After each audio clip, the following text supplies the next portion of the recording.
Yes, what's going on, everybody? It is Friday, January the 17th, 2025, 7:11 p.m. Eastern Standard Time.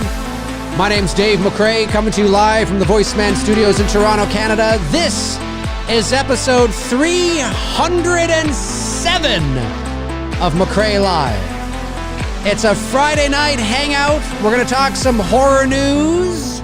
Some of the horror news that's been kind of hot as of late. Some of it, anyway. What are you doing on this Friday night? Tuning in? You better be tuning in to me, you damn lazy bastards.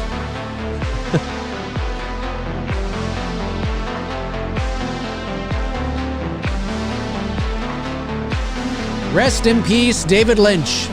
Iconic filmmaker, director, dead at the age of 78, died, was it yesterday? I think it was yesterday, wasn't it? The day before? Very sad indeed. Eraserhead, The Elephant Man, Mulholland Drive, Twin Peaks, known for his dreamy surrealism, we'll say. Yeah. Another legend gone. Another legend gone, ladies and gentlemen. What's going on, everybody? My name's Dave McRae. Welcome to episode 307 of McRae Live. We'll see if anybody rolls on in. It's Friday. We'll see if anybody gives a shit. See if anybody cares. They might see the thumbnail and go, I don't care. Yeah, I don't care. I don't care. I don't care. That's true. I don't care. But yeah, let's start with David Lynch. David Lynch, of course, again, like I said, iconic filmmaker, dead at the age of 78. I mean, I think my favorite Lynch film is probably either The Elephant Man or Mulholland Drive. And although I do quite enjoy Eraserhead as well. Twin Peaks, the television show, was huge in the early 90s. And I remember it being all the rage. And it was huge. You know, as I've said many times on this channel, you know, this is just the beginning, you know, of legendary filmmakers, actors, singers, performers, writers, authors, you know, athletes, whatever. I mean, I've said this before. If you followed me for any length of time, you know this is really just the beginning of this kind of thing. You know, thankfully they don't all die unless they're all on a plane together. You know, they don't all die together, but you know, we are getting to that era now, where, you know, the people that we grew up with, you know, in terms of directors and actors and performers and musicians and athletes, you know, they're getting to that age. I mean, you know, again, I mean, even like, you know, I can say names like Steven Spielberg, Martin Scorsese, Sylvester Stallone, Arnold Schwarzenegger, Harrison Ford. You know, those are just, 4 or 5 names off the top of my head. And they're all in their late 70s, early 80s. You know, and so, you know, I mean, it's you know, we're getting there now, right? And David Lynch, he's an auteur filmmaker, you know, to a degree, and obviously, you know, isn't a blockbuster filmmaker, not a blockbuster name, but certainly somebody that is well respected in the industry, and you know, is looked upon as you know, one of the titans. In his own right, in his own lane. And, you know, he's been called everything from, you know, auteur to artsy fartsy to weird and unusual and, you know, eclectic and avant-garde and all these things. And some of his films are a little more like that than others. He was the first one to do Dune, of course, back in the mid-80s, early 80s, mid-80s.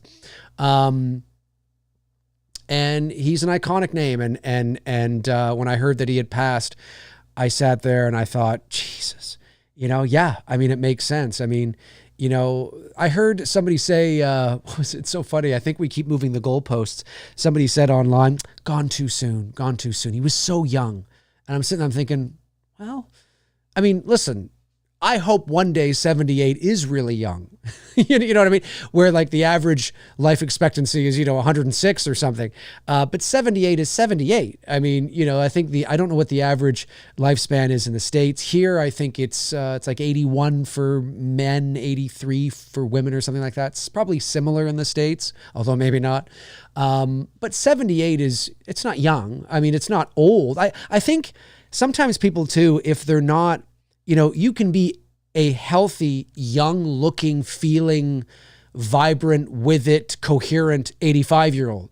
And you can be a really old, hey, what's going on? All right, yes. 63-year-old. Do you know what I mean? Genes play into the factor. Lifestyle, plays into it. Stress, all that kind of stuff. But I wouldn't say he gone too soon. I would say that he could have lived like anybody who dies very young, or dies, in their 70s, we'll say. I mean, we always hope people, we almost expect people to live to like, 85. No, 85 sounds like, but 78, that feels too young, gone too soon. It's like, I wouldn't exactly say gone too soon at 78 or too young.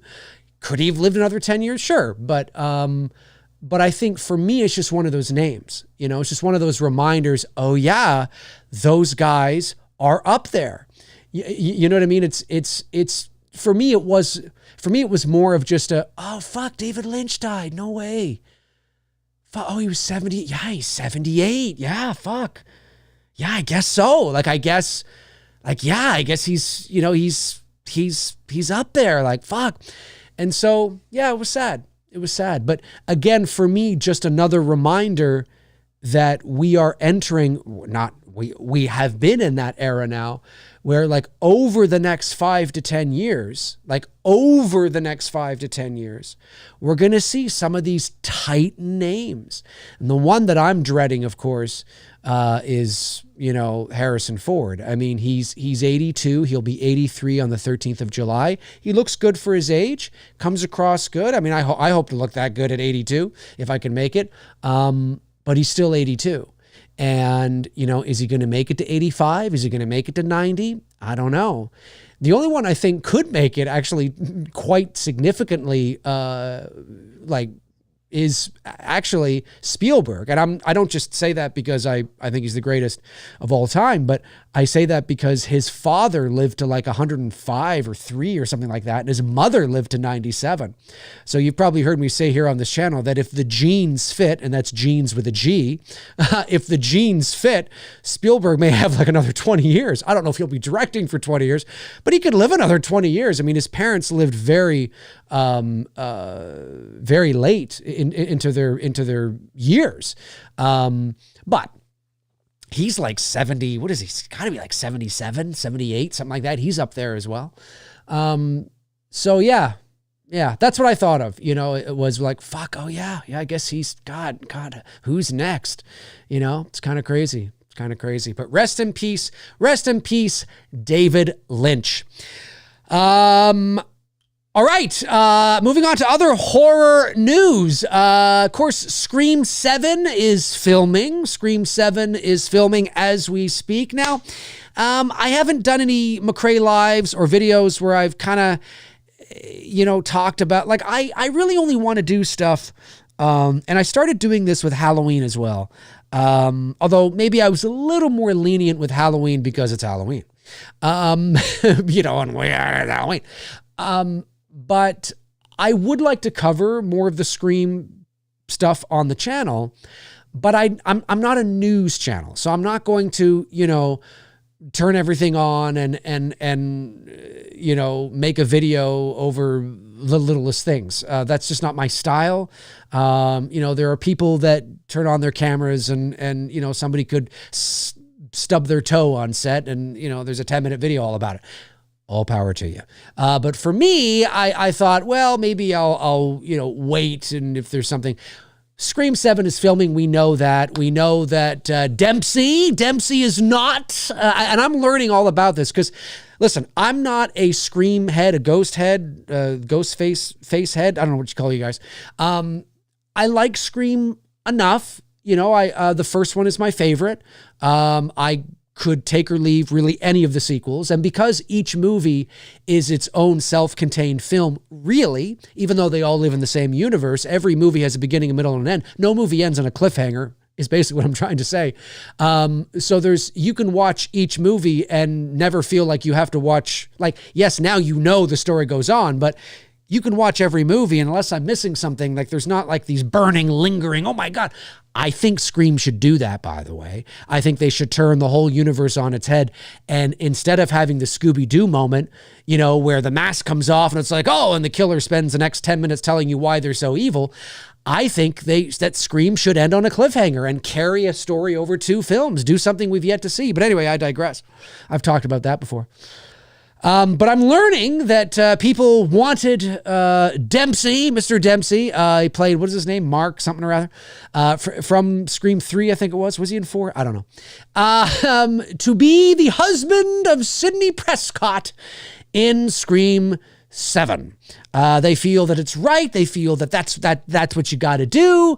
And unfortunately, that is not what they did. They did not do that. Instead, they went ahead and cast this guy. Whoops. Hang on a sec here. They went ahead and cast this guy, Joel McHale will play Sidney Prescott's husband in Scream 7. I know, this is like, what, 3 days ago? No, it was 1 day ago. It was yesterday. Okay, I'm not that late. That guy right there. I've seen him in stuff. Was he in Ted? No. Was he in Ted? Can't remember. He was in something like that. Sidney Prescott will be married in Scream 7, but not to Patrick Dempsey's detective Mark Kincaid. Ooh, Kincaid. Elm Street 3. From Scream 3, as fans have speculated. Deadline reports that Joel McHale has been cast as the final girl's husband, Mark Evans, also playing a Mark. Currently in production in Atlanta, Scream 7 sees the return of Neve Campbell as Sydney, Courtney Cox as Gail Weathers, Mason Gooding as Chad Meeks Martin, and Roger L. Jackson as the voice of Ghostface. Isabel May plays Sydney's daughter. The cast also includes Celeste O'Connor, McKenna Grace, Sam Reachner, as I say that? Boy, these names, man. What happened to Bob Smith? Asa German, and Anna Camp. All right, there you go. Kevin Williamson, writer of the original Scream, as well as Scream 2 and Scream 4, is directing the latest installment from a script by Guy Busick, who co-wrote Scream 5 and Scream 6. There he is there. Not from the movie, but, the actor. So, what do you think, Scream fans? What do you think? Jump into the comment section. Let me know your thoughts if you're watching after the fact. Let me know your thoughts. I think a lot of people had their hearts set on, Patrick Dempsey as the husband. And I can understand that. I get it, but that's not who it is. But do you think that her husband's going to be one of the killers? Do you think so? I think Joel McHale as, what's his name, as Mark Evans. You think Mark Evans is going to be one of the killers in Scream 7? I don't know. I should do a video on this, and I don't know how much traction it would get because my channel's not really known for Scream. But, I sit here and I think, how long can this go on? How many Screams can they make? That's why I've said I was all for Scream 6 ending on a cliffhanger. I wanted Scream 6 to end on a cliffhanger. You know that. I don't need to recycle then beat a dead horse, but I just don't know where you go. Scream fans, listen, I don't think Scream 5... To be fair, we have to give credit where credit is due. The Scream franchise has yet to have their Halloween 5. They've yet to have their Halloween Resurrection. They've yet to have their Elm Street 6. They've yet to have their Jason Goes to Hell. I mean, it's true. Some movies are better than others. If Scream 3 is your, as I've said many times, if that's your worst in the franchise, now I know some people might say 5 or 6 or whatever, but I think the general consensus is that 3 tends to be the least liked. Maybe it's gotten some love now in retrospect. I don't know. But if that is the worst in your franchise is doing pretty good. It's doing pretty good. The Scream franchise, as far as I know, has yet to jump the shark in some weird kind of way. My question, though, is how many of these Scream movies can you make before it's just, I mean, I know it's usually always the same shit, but when I watched Scream 5, the thing I took away from it was, and maybe you guys knew this before, I had never heard of Jenna Ortega before Scream 5. I had never heard of her, never laid eyes on her. Literally, never laid eyes on her. I'd never heard of her. And when Tony Michael and I, for an episode of Two Dudes, watched Scream 5 for the first time here on the channel in March or something of 2022, neither of us had seen it. It was a first-time watch on the channel. It's on my channel. One of the things I said was, whoever that girl is, she's going to be a star. There was just something about her. And yes, she's very attractive, of course, but there's lots of attractive women. It wasn't that. It was just, there was something, it's hard to explain. But there was something, I was like, she's got the it. There's something, I like the look, but there's something, maybe it was the naturalness. It was there's something, she's going to be a star. And I had no idea who she was. No idea who she was. I was laying eyes on her for the first time watching Scream 5. And then, of course, she goes and she does X and she does, Scream 6 and she does Wednesday and she's everywhere. She's everywhere. Beetlejuice. I mean, she's everywhere. She's a huge star now. Maybe people are getting a little sick of Jenna Ortega. I don't know. But that's really what I take from it, because when I think of Scream 5 and Scream 6, I'm like, there's nothing wrong with look, diehard Scream fans could probably write a thesis on why Scream 5 is dog shit, or why Scream 6 is better than 5, or 5 is better than 6, or both of them are absolute dog shit, or both are great. But I'm a casual Scream fan. I know enough to get by. I know enough to hold a conversation. I mean, I was 17 when the first one came out. I mean, I was there. I lived through it. So I know enough as a horror fan, to be able to speak with some education on it. But when I watched Scream 5, I was like, yeah, it's a Scream movie. It didn't reinvent the wheel. Not that it needed to, but I just was like, okay, And then Scream 6 was just kind of more of the same. Okay, it's in New York, but it was shot in Montreal. So, you have establishing shots of New York City, sure, but I never really felt the New Yorkness. I mean, it might have even been better to shoot it in Toronto, because Toronto is far more New York than Montreal is. If you're comparing those two cities. So maybe, I don't know, maybe the tax breaks in Quebec were a bit better than Ontario. I'm not sure. Nonetheless, I didn't really feel New York. I mean, they did a good job at making you believe, but I was like, yeah, really, So, it could have been anywhere, really. You know what I mean? It was fine. It was serviceable, fine. I had fun. It was good. But every Scream movie, I'm like, oh, they're making another one. Oh, okay, well, all right. I don't feel this.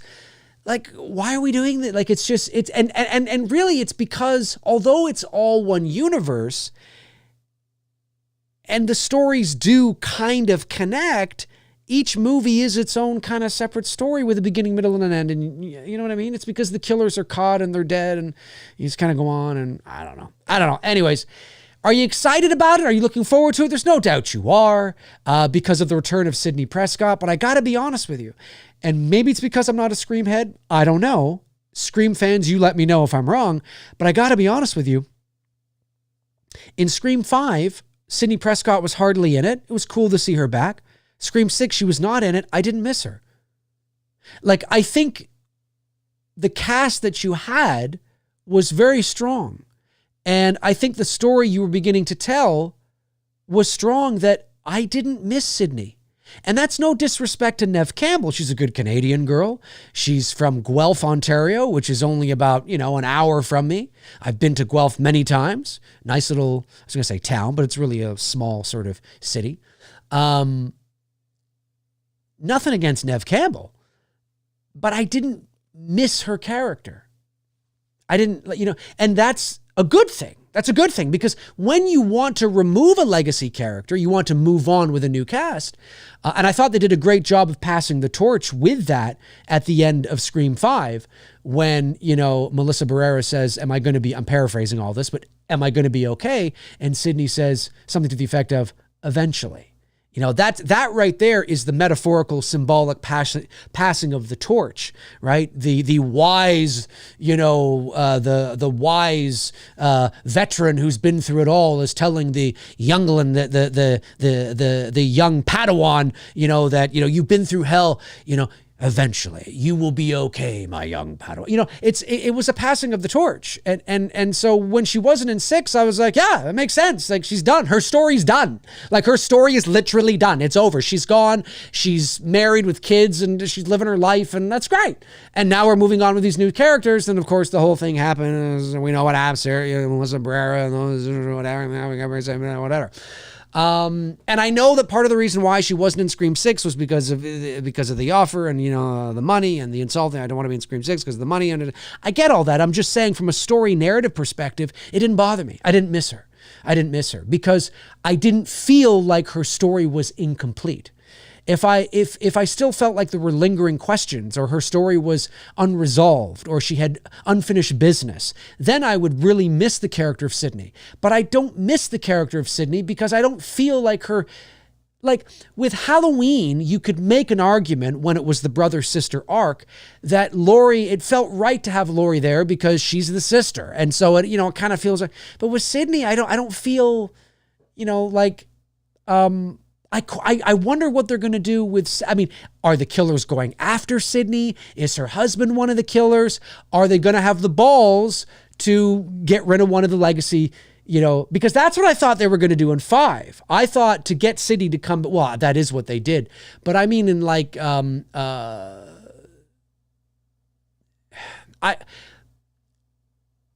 don't know.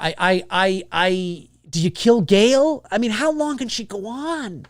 Do you kill Gail Weathers? I don't know. I don't know. Do you kill her? I don't know. How long can you go on? I'm not sure. But anyway, I could talk about this forever. But let me know your thoughts, folks. I think they need to take some serious risks. That's what I want to see from Scream 7. I don't want to see just another Scream movie. I want to see something that takes some risks. You're in the 7th installment now. Now, when I mean risks, I don't mean avant-garde risks. I don't mean supernatural risks. I don't mean, Freddy's dead, Jason goes to hell, Halloween Resurrection risks. I just mean, like, end it on a cliffhanger. That's never been done before, right? Because they're whodunits. And the idea of a whodunit is who did it after the, at the end of the movie. Well, what if you dragged a whodunit over 2 movies? Right? And so shock your audience. You think you're going to know, and then you're like, wait a minute, there's only 10 minutes left in the movie. Oh my God. And you don't know who it is, right? Is Stu coming back? Oh, well, everybody wants Stu to come back. Who knows? I just think there needs to be some risks that are taken, so Scream 7 is not just another Scream movie. Not uncalculated risks, not risks that are arbitrary, but just something that makes you go, oh, Scream 7. Well, I see you, Scream 7. All right. Oh, Scream 7, put a little sprinkly in there, a little bit of sprinkles. Okay, all right. You know what I mean? So you don't watch Scream 7, you go, yeah, that was good. It's fine. It was, another Scream movie, and then people are like, all right, well, let's get ready for Scream 8. It's like, come on. Anyway, moving on. I Know What You Did Last Summer. Started production, I think in November, if I'm not mistaken.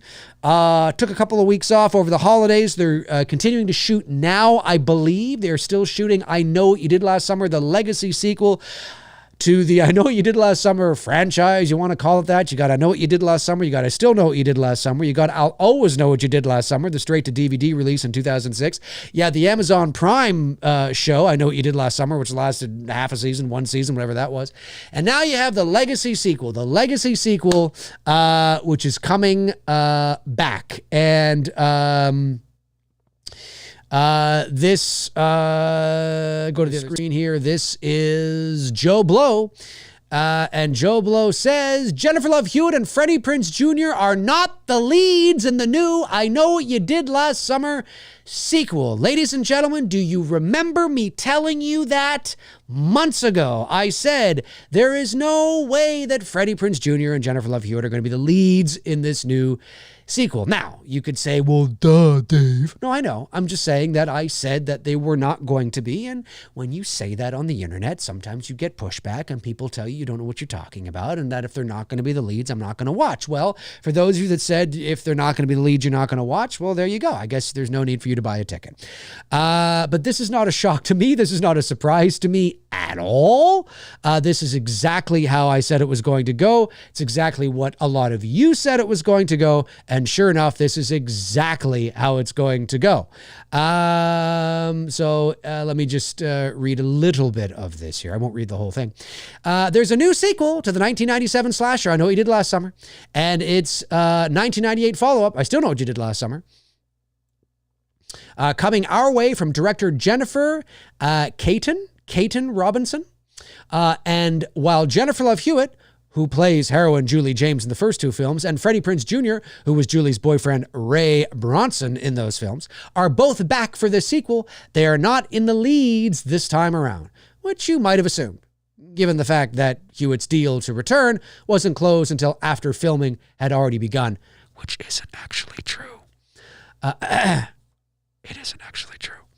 Her deal was closed a while ago, but you didn't know about it till then. Anyway, Prinze confirmed that he and Hewitt are not the leads during an interview on the Scale Talk podcast with David Miniatures. Okay, Miniatures.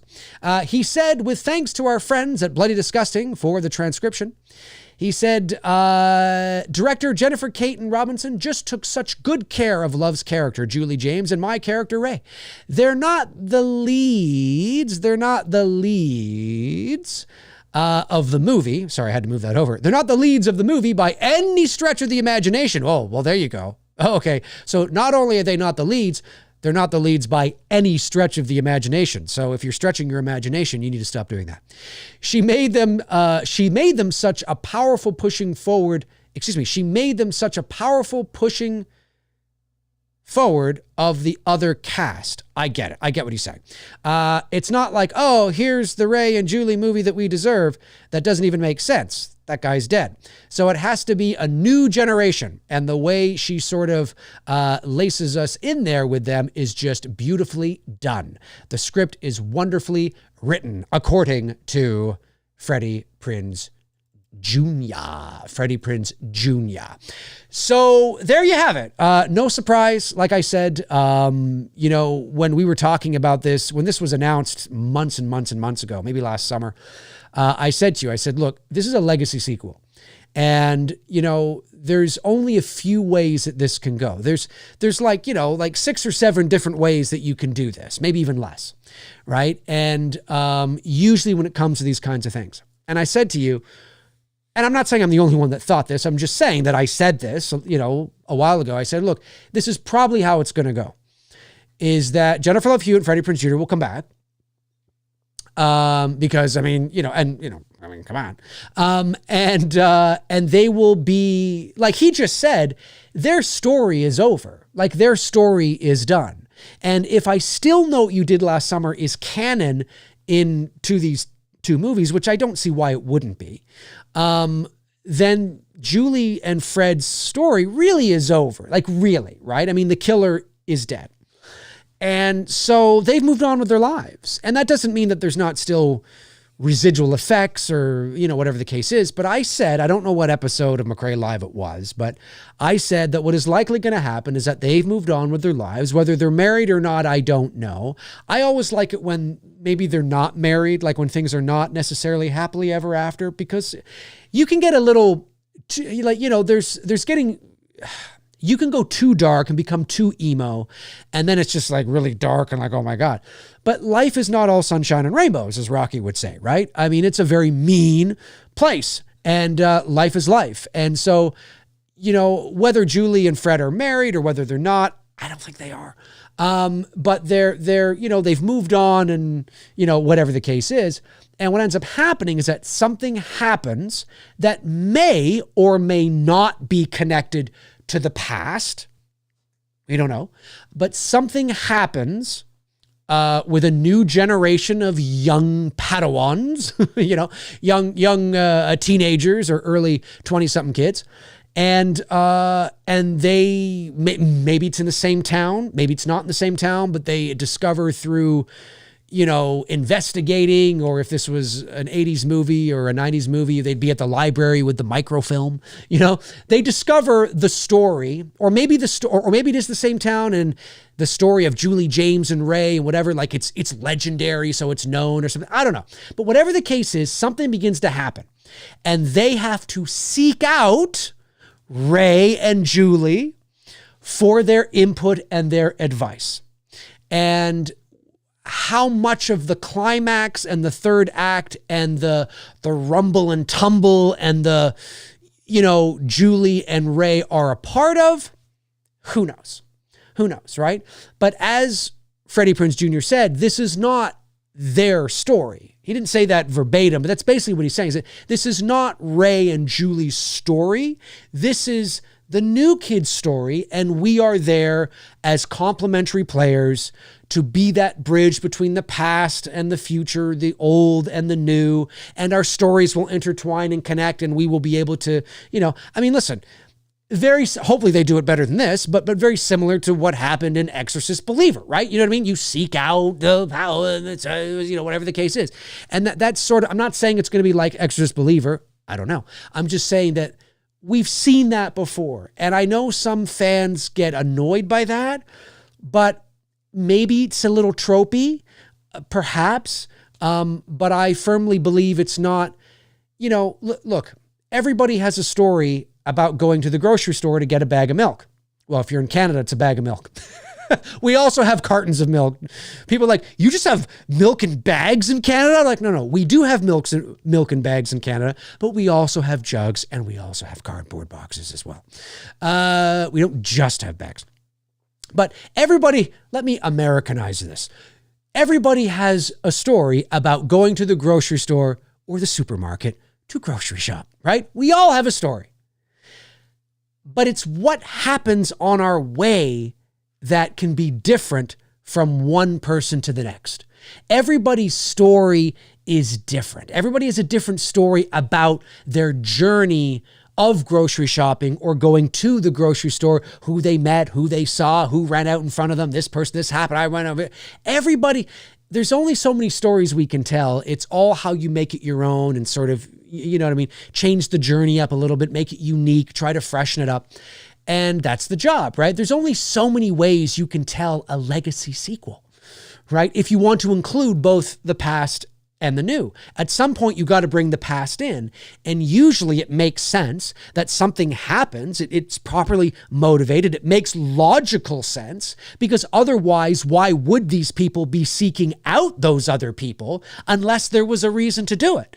And the reason to do it, which makes sense, is that they find themselves in danger. They're in danger by something. Oh my God, we're a little out of our league here. We need to find somebody that knows what the hell we're dealing with, right? And that's not just in legacy sequels. That's in movies. That's just in movies in general, right? You get people, oh my God, what's going on? What the hell's going on here? And we gotta bring in an expert who knows what the hell we're dealing with, and so there's many different ways to sort of present that, but this does not surprise me at all Freddie Prinze Jr. didn't go as deep as I did, to say this, but that's basically what he's saying. Basically what he's saying is, yeah, we're in the movie and it's not a cameo. Like we're not just, in one scene for, 30 seconds. We are in the movie, but this isn't the Julie James Ray Bronson film. Like this is not, we are complementary players to the new cast, to the new people, and if it's hugely successful, right? If it's a really good film with a smart script and people seem to really like it and really sort of latch on to the new cast and to the new actors and to the new characters, well, then maybe there could be that gradual, passing of the torch. We'll kind of exit stage left and let you guys really take it on, right? And that's what you always hope, because who knows? I don't want to speak for them, but I don't think Freddie Prinze Jr. or Jennifer Love Hewitt want to necessarily continue to make, another 2 or 3. I know what you did last summers. Who knows? Money, you never know. But this news doesn't surprise me. Doesn't surprise me at all. Makes perfect sense. And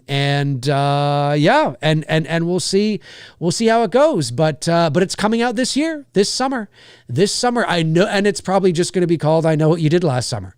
Another legacy sequel that's just basically, it's a half reboot, remake, requel, sequel. Like they're trying to have their cake and eat it too, right? They're trying to have it as, part of the old universe, but also make it its own thing. So I don't like that kind of shit, but hey. So yeah, fascinating indeed.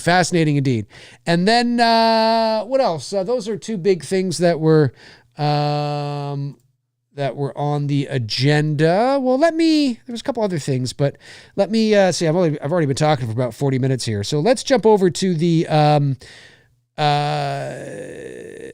Jaws 2 director. I always get his name. Is it Janot Swarak? He's passed away. Jaws 2 director has passed away. Rest in peace. There's tons of horror stuff, of course. I'm just looking for something that maybe tickles my fancy. All right. Yeah, that's good. Let's go over to the chat room and see what all of you are saying. I know that a super chat did come in, so let me get that super chat now. And it is from The Violator 862. Says, been having a bit of a tough last few days, but there's nothing like a good McRae live to brighten the spirits. Well, whatever you're going through, I hope you stay strong and sometimes it's okay. We don't always have to be on all the time. We're entitled to have bad days every now and again. You know what I mean? Flut's Movie and Pop Culture 13 says, hey Dave, hope you're doing well and blessed to be a member for 7 months. Well, thank you, Flet. Appreciate that. And thank you for being a member. I appreciate that very much. Let me see here. So that's, I think I got them all right. Yes. Good. 114 of you watching on this Friday night. What's going on? 114. You talk to me. What do you want to see from Scream? What do you want to see from I Know What You Did Last Summer? What do you want to see? Are you seeing Wolfman this weekend? Have you seen Wolfman? No spoilers. Don't be a dick. Get the chat firing. Let's go, you lazy bastards. Let's go. Wayne Downey says, I think it's extremely difficult to crack the code on a legacy sequel. So many of them disappoint the masses. It's almost a losing battle. There's a few well-received ones like Top Gun Maverick. Yeah, well, you know what? I think part of the problem with that is in a lot of ways, storytellers don't want to tell the same movie over again. We ran sort of into a similar thing with It's Me, Billy. There were people that didn't like the way that we handled Billy. And they felt that he should have been, completely in the shadows again and should have, but what people have to understand is that, and filmmakers think like this as well. When you're doing a legacy sequel, it's a legacy sequel. And so one of the first priorities is moving the story forward, because if we're not going to move the story forward, then there's no point in making this movie at all. And sometimes, you'll agree with the creative decisions. Sometimes you won't. But if you just want the same thing over again, then just watch the original film. Now, I know some of my detractors, some of my critics will say, well, yeah, Dave, if you just want the same Halloween over again, then just watch Halloween. Duh. Well, it's not exactly accurate. So when I critiqued Halloween 18, and I was being made, fun of that I wanted it just to be a carbon copy of the original 1978 film, which is not true. My argument is that what made that movie, if you're telling me that Halloween 18, which I still think is the best in the David Gordon Green trilogy, but if you're telling me that Halloween 18 is a direct sequel to the 1978 film, there are certain things, continuity things, that I feel should have been brought over. I don't mean a carbon copy of the original film, but just, like the visual aesthetic, right? I don't mean painting everything in blue. This comes from people who don't understand what color correction is. You just want everything blue. Like, no, that doesn't, no, that's not what you do. You don't just baste everything in blue. No, that's not what it's about. There's a visual tone and a visual aesthetic that cold, more daylight balanced, which they did get to. When you get to Halloween Kills and Halloween Ends, you see more of that daylight balanced. Whereas in Halloween 18, a lot of the nighttime scenes were a little more tungsten balanced, a little more warm, a little more orangey. And these were just critiques that I was like, I wouldn't have done that. Because the look and the feel and the mood of that original film, because it's a low budget indie film, the look, the mood of that film is a character in and of itself. And that's what I meant by, I felt they lost that character bringing that over. You can bring that over and still have it its own original movie. You can bring that over and still tell its own original story. I wasn't asking a carbon copy of the 1978 movie. I was talking about things that I felt were incredibly important to the DNA, the identity of the Halloween universe. That's what I'm talking about. To me, the setting and the look and the mood, and don't get me wrong, they did a fine job. It's modernized. Obviously, you want to put your own voice to it, your own stamp to it. They're just certain things that I would have done differently, right? So that's what I mean by that. When I talk about some of the things that I critique with the David Gordon Green trilogy, when it comes to certain looks and that kind of stuff. But you have to move the story forward. And like I said, we ran into that in the two Billy films, right? Whereas, of course, you can't tell your audience this as as they're watching the movie. You hope that your audience is, especially fans of the property. You hope that your audience and fans of the property are astute and smart enough to get it. And we knew we didn't want to show Billy's face. Well, how do we move Billy forward? It's a sequel. So how do we push the character forward? How do we develop a character that is supposed to be an enigma? How do you do that? Well, you don't just want to leave him in the shadows again because you're just doing the same thing. That's not fun. That's not interesting. So we did what we did, right? We never showed his face, but we thought, well, here's how we can advance the character. We show his physical body. So we show Billy from a perspective you've never seen him from before, but you still don't see him, right? And that's how we decided to develop a character without showing you him, right? And there's lots of things you see that happen with any filmmaker who tackles a legacy sequel and tries to move things forward. And so it can be really tricky.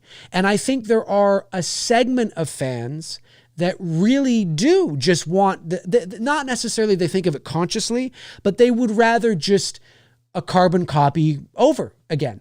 And no filmmaker is going to tackle a legacy sequel and do that. It doesn't, I know Vince, what the hell is his name, that did the Psycho remake in 98 with Anne Heche.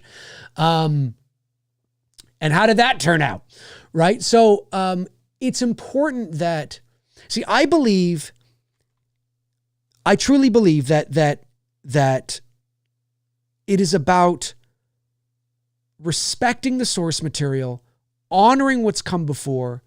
But as a director and as a writer and as a producer, you are your own creative person. You have to put your own creative stamp on it. You have to be able to have a voice, a creative voice. And you can't just make a carbon copy, because why am I making this then? I'm just making somebody else's movie.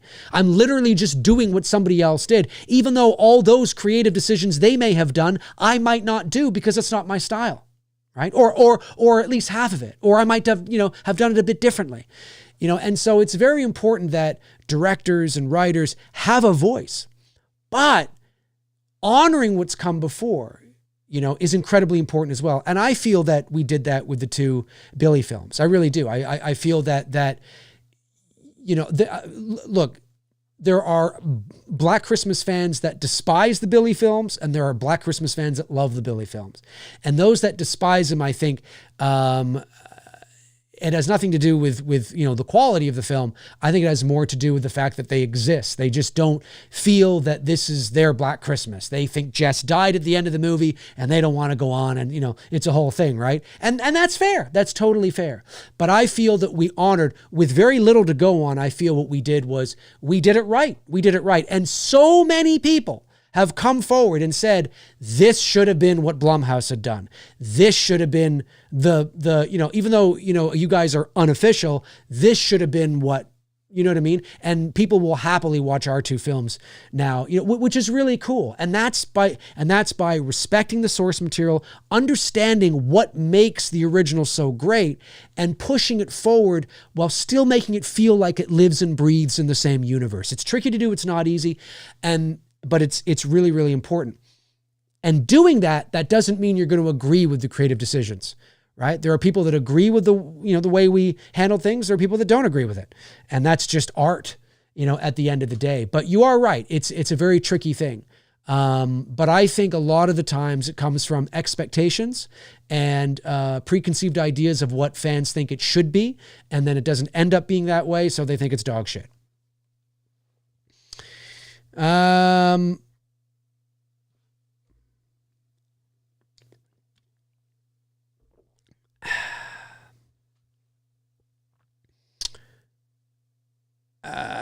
Rob Thidoff says, Dave, who's going to win the CFP National Championship Monday night? My Notre Dame fighting Irish,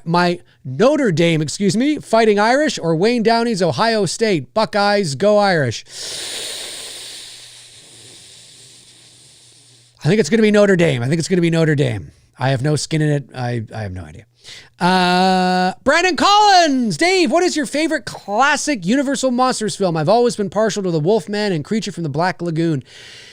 Oh, that's a good question, Brandon. I don't really know. I would have to brush up on my Universal Monster films. It's been a long time since I've seen any of them, and so I would have to brush up on them. It's been a while. So I'm not entirely sure. The old school, Lugosi Dracula film obviously is amazing. It's been a while.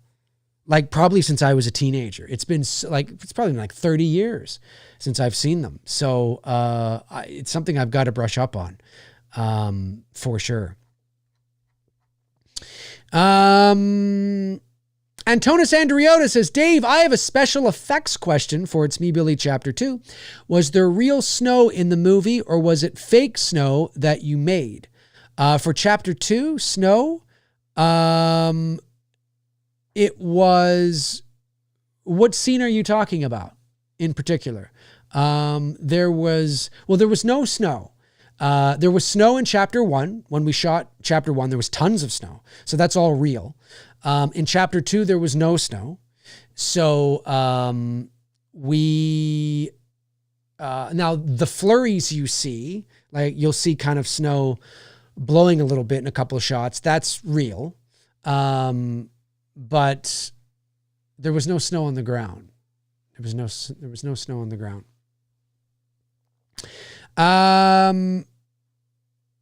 Alex Schembach sends in a member chat, says, it's crazy to think how big of an impact Halloween 18 made on the legacy requel currently ongoing. Sure, it's always been a thing, but it was currently invigorated in horror. How long do you anticipate it lasts? It will last as long as people go to watch. It will last as long as people go to watch the movies. It's one of those things where, and it's unfortunate because, yes, I'm a filmmaker, but I'm also a fan, and nothing grinds my gears more than stuff that, from a creative perspective and a fan perspective, when things don't have endings, series that are canceled before they're able to have an ending, so you're left on a cliffhanger. You don't know what happened. There's been series and films, that's happened to as well. And, but the reality is, this is show business. And as long as the Scream movies continue to make money, they will continue to make them. The second something doesn't make money, or gets hit hard by bad reviews and wonky box office, it doesn't even have to be a bomb. It doesn't have to be a bomb, right? Because it's relative, right? And so if you're making, like, for example, let's say Scream 5, I don't know what is off the top of my head, but let's say Scream 5 made 110 million at the box office. Scream 6 made 130 million. Scream 7 makes 138 million. Ooh, okay. And then Scream 8 makes 84 million. But it's still profitable. The studio's going to go, ooh. Even though Scream 8 making 84 million could still be very profitable. Not as profitable as 7 or 6, but still profitable, right? Yeah, it's all right. But ooh, what happened there? Ooh. And that could scare them. That could scare a studio to go, hang on, maybe we should, maybe we should. Maybe they make another one, but then it drops even further. The bottom line is they will make them if you come, they will make them. If you stop coming, they won't make them. There's been so many shows and so many series that just stop on a dime because nobody's watching. And so if you want Scream, if you want there to be a Scream 8 and 9 and 10 and 11, then make sure you continue to go watch those movies, no matter how bad they are. Obviously there's, you can make money and be a bad movie and then they stop making them, whatever, because it's reached its natural conclusion. That can happen too. I'm just saying that generally speaking, that, right, it's show business. So as long as they continue to make money, they're going to make them. And, it's not like 5 and 6 were, like these incredible Scream movies. No, they just made decent coin, right? And so they're like, yeah, we can capitalize on this again. And Neve Campbell's going to come back and this is going to make a lot of money. And so, the question then becomes that they just may run out of franchises to do legacy sequels too. Like, that's what I said too. Like, somebody said to me a couple years ago, maybe it was a year or so ago, that the slasher subgenre is alive and well, and it's making a comeback. And I said, whoa, hang on, not really. Like, yeah, but look at all the legacy sequels. I'm like, yeah, exactly. The legacy sequels. Now, I know there's Thanksgiving, which is new. Thanksgiving's new. It wasn't a blockbuster or anything, but it was profitable and obviously made more money on, PVOD and all that. But Thanksgiving aside, whether it's Halloween, whether it was Elm Street in 2010 or Friday the 13th in 2009 or Candyman or, Scream, I Know What You Did Last Summer. These are all legacy sequels based on proven IP from decades ago. It's not new. It's not like there's a new slasher, Thanksgiving aside. There's not like there's a new, and Thanksgiving didn't tear it up at the box office. Where the fuck all were you? Where the hell were all you guys? Where the hell were all of you guys? Why didn't Thanksgiving make $100 million at the box office? What did Thanksgiving make? Let me see here. Thanksgiving box office. Thanksgiving made $46 million. It made $31 million domestically. Thanksgiving made $31 million domestically. Where the hell were all you slasher fans? Why didn't this make $100 million? Why didn't this make as much as Scream? All you bitching and moaning about how you don't have a new slasher villain. A new slasher villain comes along and none of you want the fuck to see it. Some of you did. I know some of you did. A lot of you did. I know. I'm just speaking I'm making it black and white to make a point, right? Is that, it was released in over 3,000 theaters and it only made $46 million at the box office. Now I say only, it was profitable, especially in, PVOD and all that kind of stuff. But isn't it interesting? A new slasher based on a holiday, Thanksgiving, made $46 million. Where the hell were all you? Why didn't it make 90? Why didn't it make 100? Why didn't it tear the lid off the box office in November of 2022? Where the hell were you guys? The slasher subgenre, in terms of anything new, has, in my opinion, has really just settled into what it's always been, which is low budget B movie. That's really what it's always been. Now you can have elevated slashers and try to do that. Okay, sure. But generally speaking, Freddy, Jason, Michael, Chucky, they've all, yes, we have a great appreciation for them and we have a great love for them because of the nostalgia. But really, if we want to be truthful, if we want to speak some truth, they're nothing but schlocky B movies, really. I'm not saying Halloween's not great. It is, it's great. And some are schlockier than others. I wouldn't call Halloween schlocky, to be honest with you. A lot of the Friday the 13th are schlocky. The original Halloween aside, because it had some style to it. But even that was a low budget independent B movie, right? And so a lot of like slasher movies really we think that slasher movies are the slasher subgenre is this great, and it's like, well, yes, it is, because it had a time in the late 70s, early 80s where it was the thing. It was the new thing. It was the kind of the punk rock of horror at that time, right? Now I would say like movies like Terrifier, more, these splatter movies that seem to be making a comeback are kind of the punk rock. But at the time in the late 70s, early 80s, these gory films, just watch some of the reviews of some of the movies we find very tame today and look at some of the reviews back at that time, calling them dreadful and sexist and horribly gory and disgusting. And they're talking about like Friday the 13th part 4, or 5, and you're like, oh, what? It's like, oh my God, like what would these people think of Terrifier? You know what I mean? But at that time, because it's relative, right? It had its time. So, and because Freddy and Jason and Michael and Ghostface and Scream was a bit later, of course, so maybe it's not quite in the same era. Well, it's not in the same era. Chucky and all that, they've entered not just the horror pop culture, but they've entered the pop culture zeitgeist. So they've crossed the threshold of their own genre into just pop culture. And so because of that, they are these pop culture icons. They're not just horror icons, they're pop culture icons. And so, but we forget that really, and I say this with love because I'm a fan of them all. I'm a fan of all of it. They're B movie horror. They're horror B movies. And so for that kind of movie to make a comeback today, and make really, it's not where horror is today. It's not really the pulse of horror today. So yes, you're seeing slasher movies in the movie theater, but generally speaking, and I speak generally speaking, it's legacy sequels to proven IP. So they're banking on the nostalgia. It's the Halloween. It's the Friday the 13th, although we don't know where the hell that is. But it's the Candyman. It's the, I Know What You Did Last Summer. It's the Scream. It's not new. It's not a new slasher, right? Thanksgiving aside.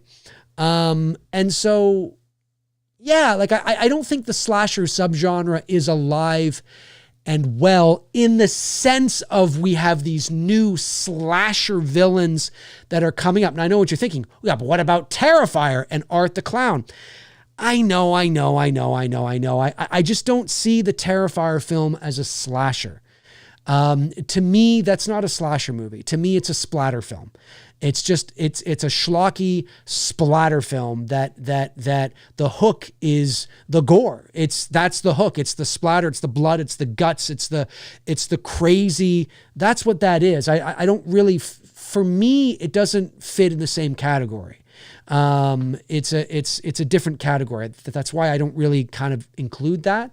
I don't know, had Art the Clown, and I say this, with respect to the filmmakers, but had the Terrifier films not been the schlocky splatter, blood, guts, and gore, like real, like that, had it not had that hook, I don't know how well the Terrifier film would have done at the box office, right? Had it just been a regular slasher movie like Thanksgiving, right? Where there's blood, there's kills, but it's a regular slasher movie that's properly rated, right? Would it have done as well as it did? I mean, let's be honest. It has its fans, but Terrifier 3 was the first time that a general movie-going audience was getting wind of this property and going to check it out. But why were they going to check it out? There's a hook, and the hook is it's like a carnival thing, like step right up and see if you can last 10 minutes, and see if you barf and see, like that's the hook. That's the shtick. People want to go and check out this gross out movie that everybody's talking about, and so had Terrifier been just a regular slasher movie, I don't know if it would be, I don't know if it would be as hot as it is. And I'm not saying it's not, again, I haven't seen part 3 yet, but when I watch them, I go, yeah, this is low budget B movie splatter 70s, like grindhouse, sneaking over to your friends. And that's the point of it, by the way. That's the whole point of it. But I'm saying it's hard for me to, basically what I'm trying to say is that it's hard for me to figure out what is quality and what is the shtick, right? What is the hook and what is like, what's great? What is the, like, I want to know what is it smart? Is it smartly shot? Is it smart filmmaking with well crafted shots, with great storytelling? Is there more to it? Is there more meat on the bone here? And it also has the schlocky blood, guts, and gore and everything in there? Or is it just kind of like, you know what I mean? Because really, that's why you go. You're not going because you're going because you want to see the blood and the guts. You're going because you want to see this crazy, oh my God, this is wild, holy shit, look how graphic. You're going for the graphic, gratuitous gore and violence. And so that's why I don't include Terrifier in here, because there's a shtick, there's a hook. And so when we talk about just regular slasher movies, there really isn't one, apart from Thanksgiving. Or you might find them, straight to Shudder. I mean, there's lots of new slasher movies, but in terms of like theatrical releases, in the ways that it used to be back in the 80s, those things are very few and far between. It's now there's always these movies being released, but they're B movie slasher movies that wind up on Shudder or buried in some section, some horror, section on Netflix or Prime. You got to go searching for them and all that kind of stuff. I'm not saying there's not good slasher movies out there, but they're not getting the big releases that they used to. So anyways, that was a long-winded sort of rant, but I just find all this stuff interesting. I think it's important to remember that the slasher subgenre, in terms of like big theatrical, it's not like, I wouldn't say it's back, and I don't include Terrifier in that, because to me, Terrifier is not a slasher movie. I mean, sure, it has slasher elements, but really, I mean, Terrifier is it's a splatter film. It's crazier than Saw and Hostel in terms of its gratuitous violence. But that's me. That's how I look at all this. You're free to disagree. Let me see here. Josh McKenna sends a $9.99. Thank you, Josh, and says, did you see Jamie Lee Curtis on Jimmy Fallon recreating her movie with John Travolta? Did you think it was funny or did you cringe? I did see it. I saw it after the fact. I actually thought it was kind of funny. I mean, obviously she's an older woman now, but you know what? For an older woman, she looked all right. Like I don't know if she's lost some weight, or maybe she had, what do they call those? Not spandex, but whatever that thing is that sometimes women wear to make themselves look slimmer. I don't know if she had one of those on, but my thought was, she's looked like she's lost a bit of weight. And I was impressed that she fit into that, and impressed that she did that. Like that's you go, girl. Like that was kind of cool. That she felt comfortable at her age to dress like that. Does she look like she did back in the day? Well, of course not. But, you know, when you look at her pushing her gut out in Everything Everywhere All at Once, I was like, oh, looks like she's lost a bit of weight. But, I mean, it was funny. You know, is what it is, I guess. Is what it is. It was all right. It was all right. Thank you, Josh. Appreciate that very much. Let me see here. Scrolling. Ellie Cortez enters the chat. What's going on, Ellie? Great to see you. Tabitha Short. Great to see you, Tabitha. Daz says, not a fan of Terrifier franchise. Splatter films are not shocking to me, but boring. But it will be interesting to see how long the gimmick can go on for. It will be interesting. You know, look, I mean, Damien Leone is set now.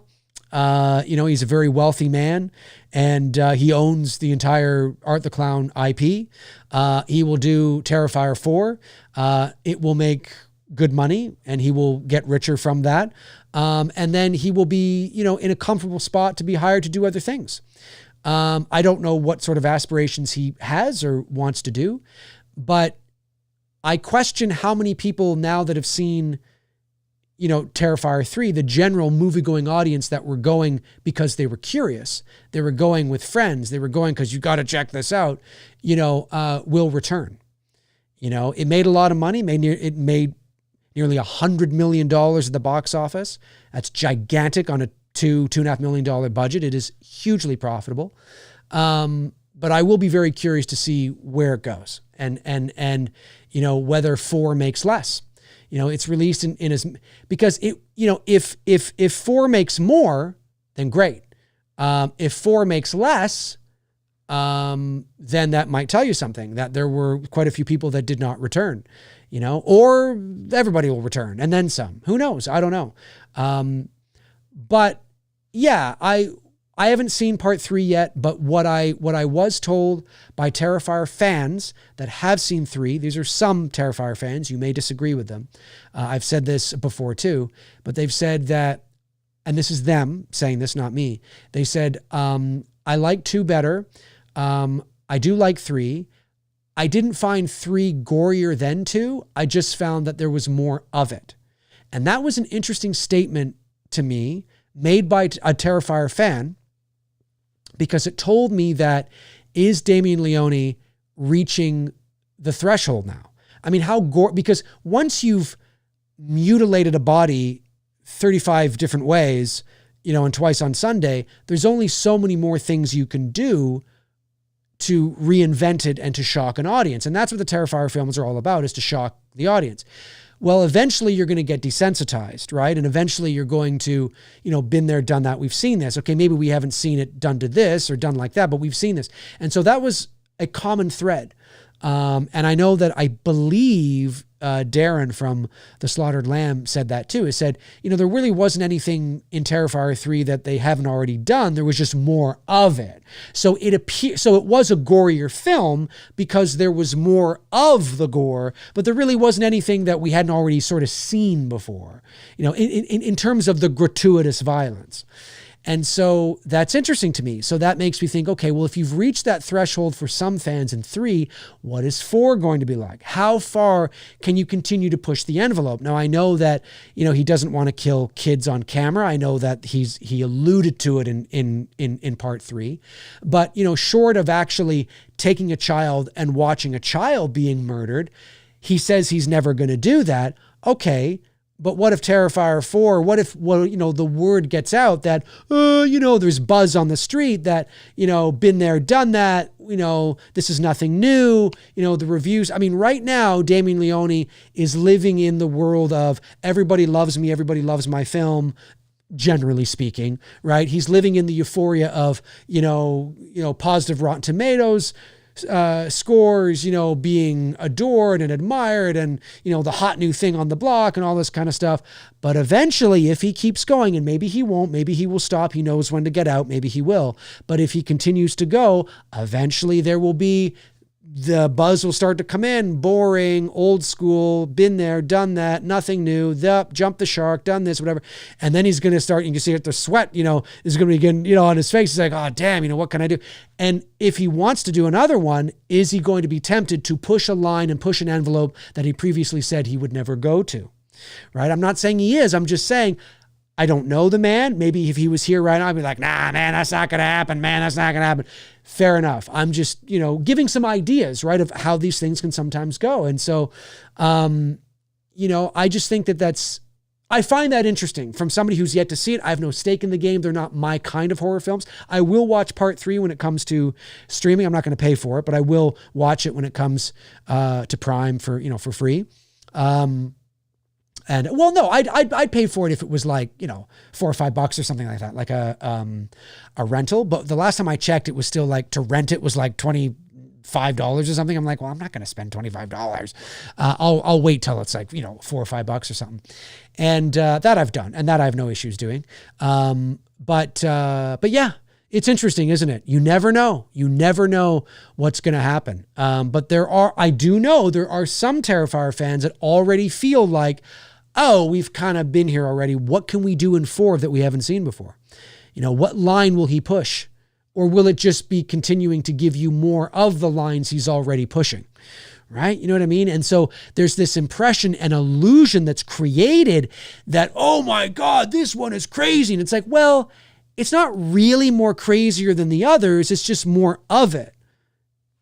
So is it really crazier, or is it just more of the crazy? You know what I mean? It's kind of, it's interesting.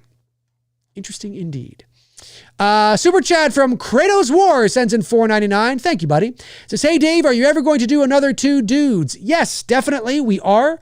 Tony and I are going to come back. It will be a restructured Two Dudes. We won't be doing it every week. But we are going to come back because we also have It's Me, Billy Chapter 2 perks to fulfill with that. But yes, we are going to come back. We are going to do it. We're just I'm trying to get through some of these perks with McRae Live. And then Tony and I will come back. Yes, we are. William Long sends in $4.99. Thank you, William. Says, Dave, saw over on Variety that they're developing a Goonies sequel. I groaned. Can't we just let things be? Anything at all? Yeah, I saw that. This has been sort of, the talk of the town for a while. But again, and I'm going to call it here right now, folks, although I think this is pretty self-explanatory.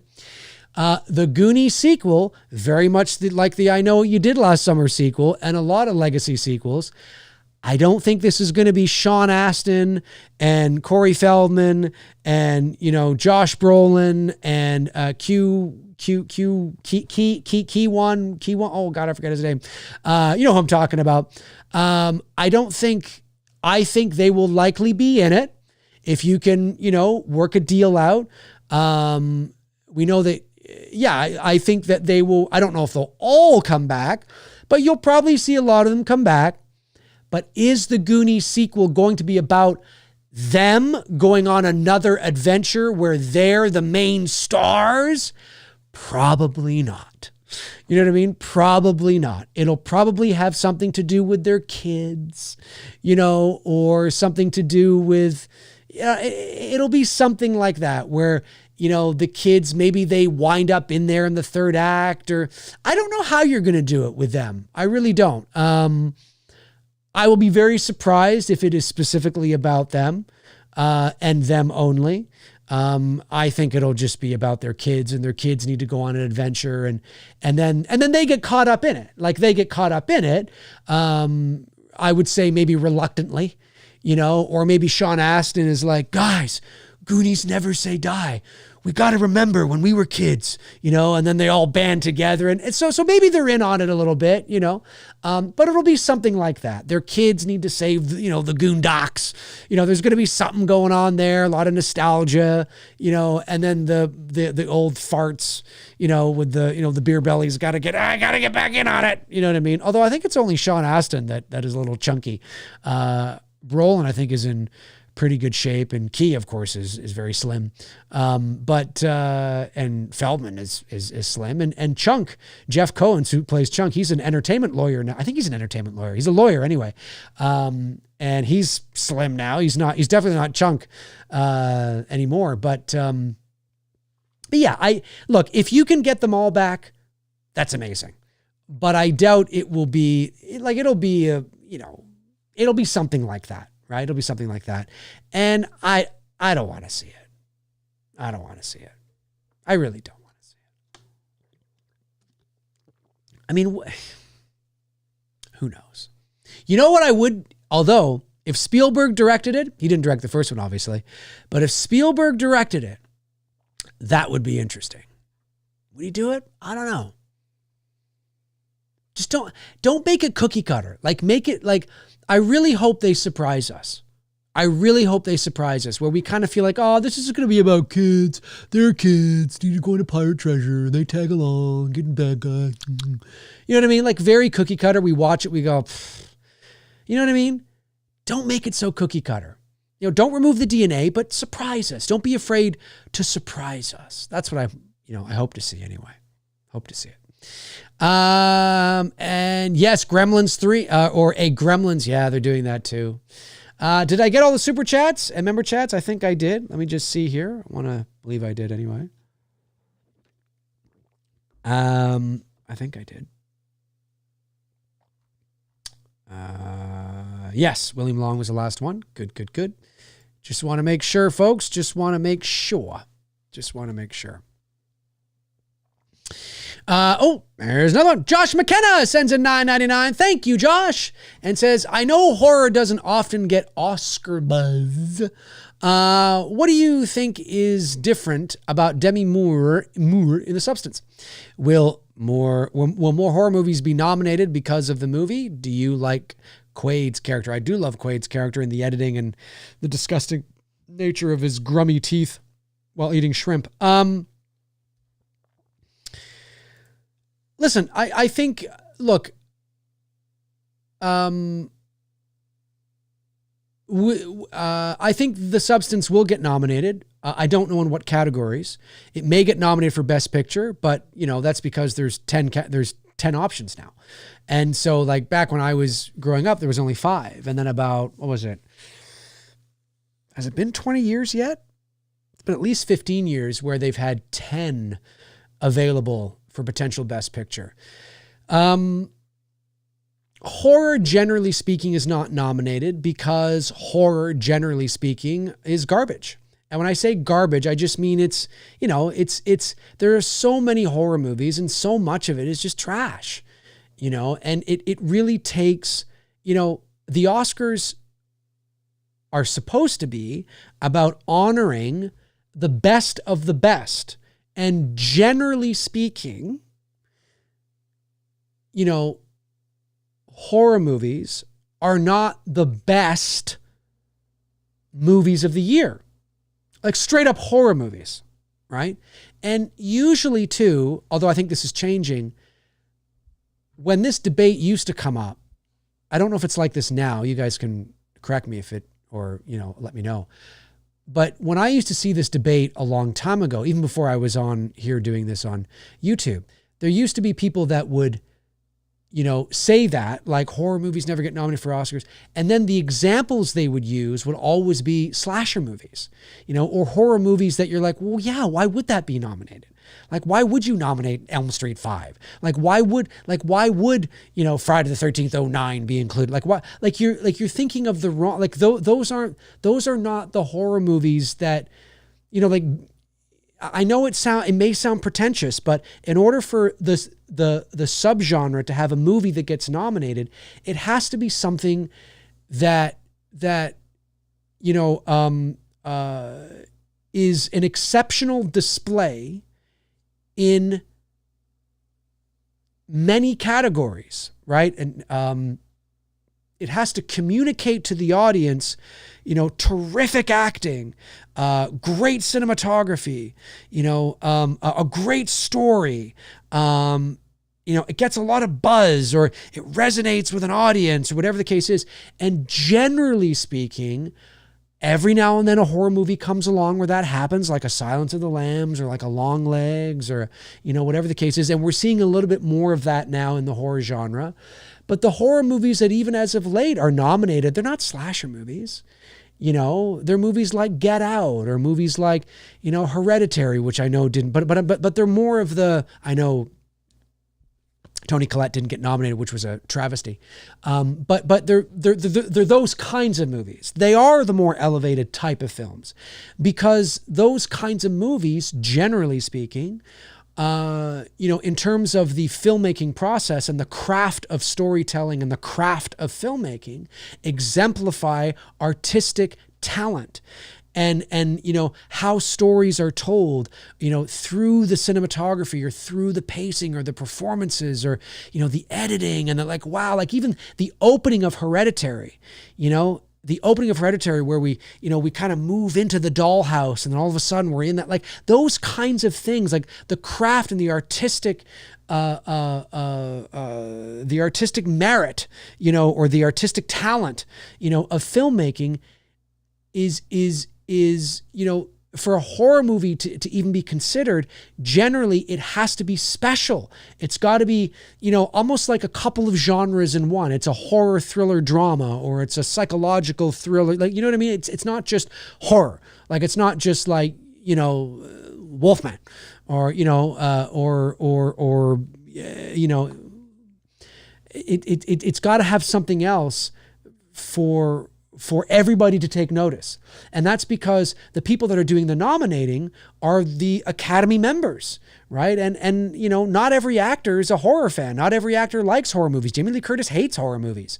You know what I mean? And not every filmmaker likes horror movies. And so if you want the Academy to vote, and to take notice of this horror movie that is special and that's got great performances and a great story and is scary and whatever the case is, it's got to be more than Friday the 13th.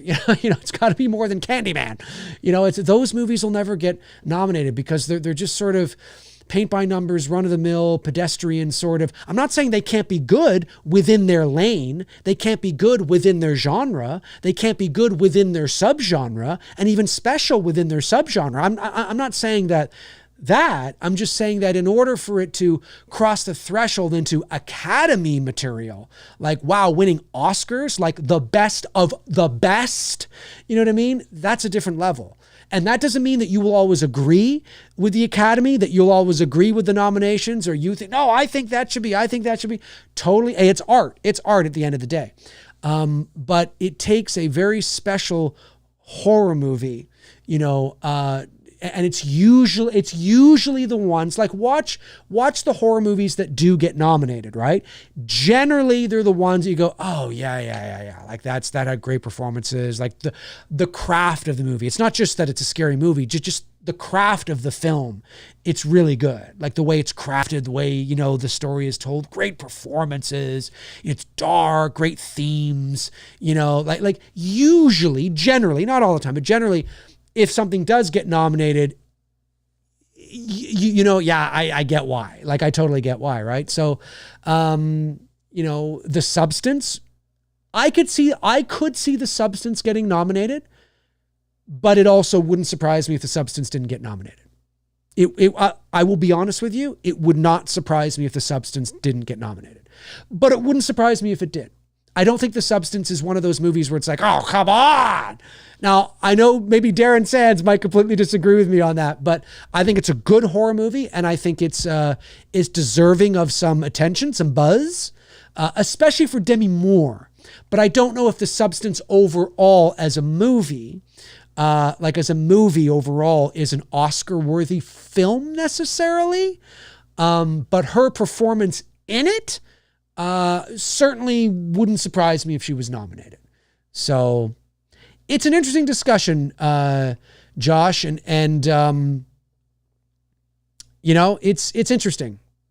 It's interesting, but I think when we say why don't horror movies get nominated for Oscars, we have to talk about, well, what horror movies are we talking about? Are we just talking about horror movies?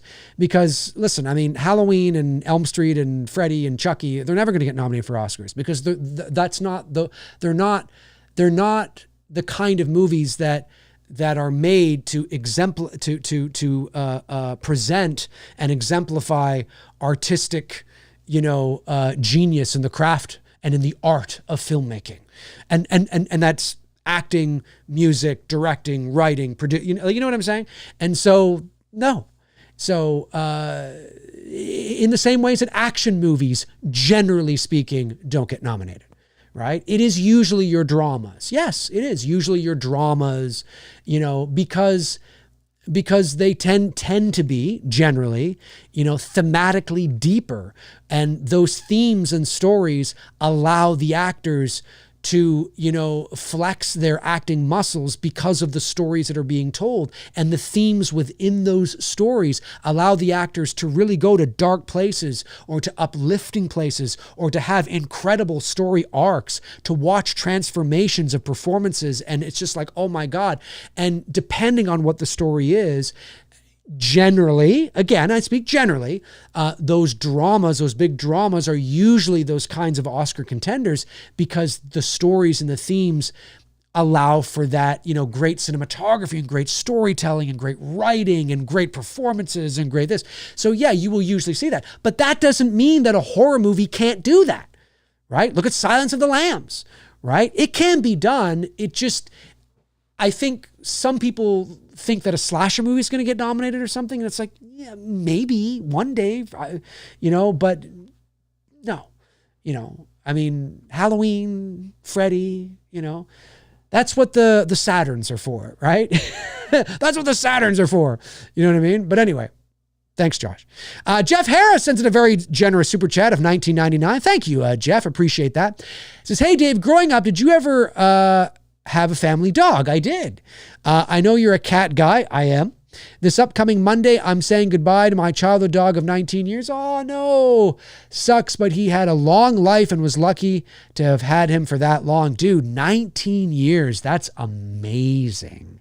That's amazing. I'm guessing he's a smaller dog because the bigger dogs, right, like your German Shepherds, your Golden Retrievers, your Collies, they don't tend to live that long. It's usually about 12 or 13 years. I'm just taking a stab that maybe it's a smaller dog. Yeah, my heart goes out to you, man. I mean, my heart, I said heart. My heart goes out to you, man. Yeah, it's tough. I mean, Veda, she just turned 11 this past December. And I just thought, hopefully she's got another 5 or 6 years, maybe 7 years. I mean, I'm hoping she can live to 17 or 18, and she's an indoor cat. So if I keep her healthy and happy and maybe she will, but it just sucks to know that she's lived basically more than half her life now. And she's my little buddy. And it's really, really hard. I've had to put down animals in my life. When I was a little boy, we did have a family dog named Monty. We put him down. I was very young. I was only about 4, I think, when we put him down. So I don't quite remember it. But I've been around when we've had to put down cats and dogs as well. And it's very tough. I mean, they become part of your family. I mean, they are. And I know that cats get a bad rap, but cat owners know what I'm talking about. If you are a cat owner, you know that cats are different than dogs. They're different. It's a different species. And I think too many dog owners tend to treat cats like dogs. And because a cat doesn't respond in the way that a dog does, I speak generally. I know there are people out there that say, my cat does this. My cat comes when I call. My cat's like a dog. I get it.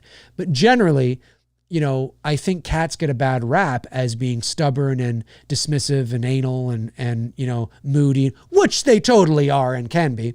But non-loving or warm because they don't respond in the ways that dogs do. But people have to remember that, dogs are pack animals. Dogs look to be led. Dogs look to to you as alpha, right? Dogs come to you, when they want to, because they want to please you all the time. That's the difference between, whereas cats are not pack animals. Cats are loners. They're lone wolves, no pun intended.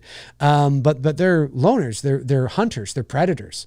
And so cats, that doesn't mean that cats can't be affectionate. Cats can be very affectionate, but you have to understand how they're affectionate. And once you understand that, oh my God, you can have an exhilarating relationship with a cat. You know what I mean? I love Veda beyond anything. We have this great connection. We talk to each other all the time. She sits on my lap. She's my movie buddy. We watch movies. She'll curl up on my lap and we'll watch a movie together. And she's great, right? But and she gets persnickety. She gets persnickety. Oh yeah. She is a cat after all. She gets persnickety and she'll tell me that she's moody and I'll be like, all right, fine. We have sort of a bit of an argument, it happens. But yeah, if you know how to take care of a cat and not treat it like a dog, cats can be great.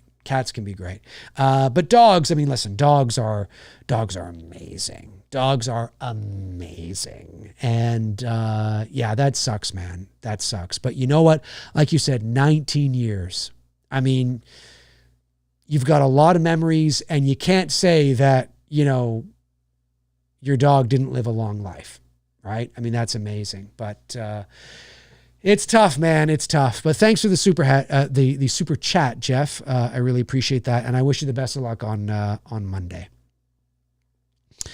Let me see here. Member chat comes in from Lee the Machine Bowers. What's going on, Lee? What's going on, Lee? The Machine Bowers, ladies and gentlemen, have been a member for 17 months. Says, Dave, my man, how are you? As for me, not so good. Oh no, my truck needs a new motor, but it should be done hopefully by the end of this month. But I'm not in good spirits, my friend. Cheers. Oh no, I know I've seen your truck on Instagram.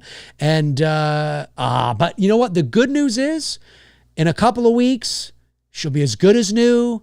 Everything will be fine. At least you're getting the truck back, right? At least you're getting the truck back and everything's going to be okay. That's the important thing. That's the important thing. But I feel you, man. I feel you.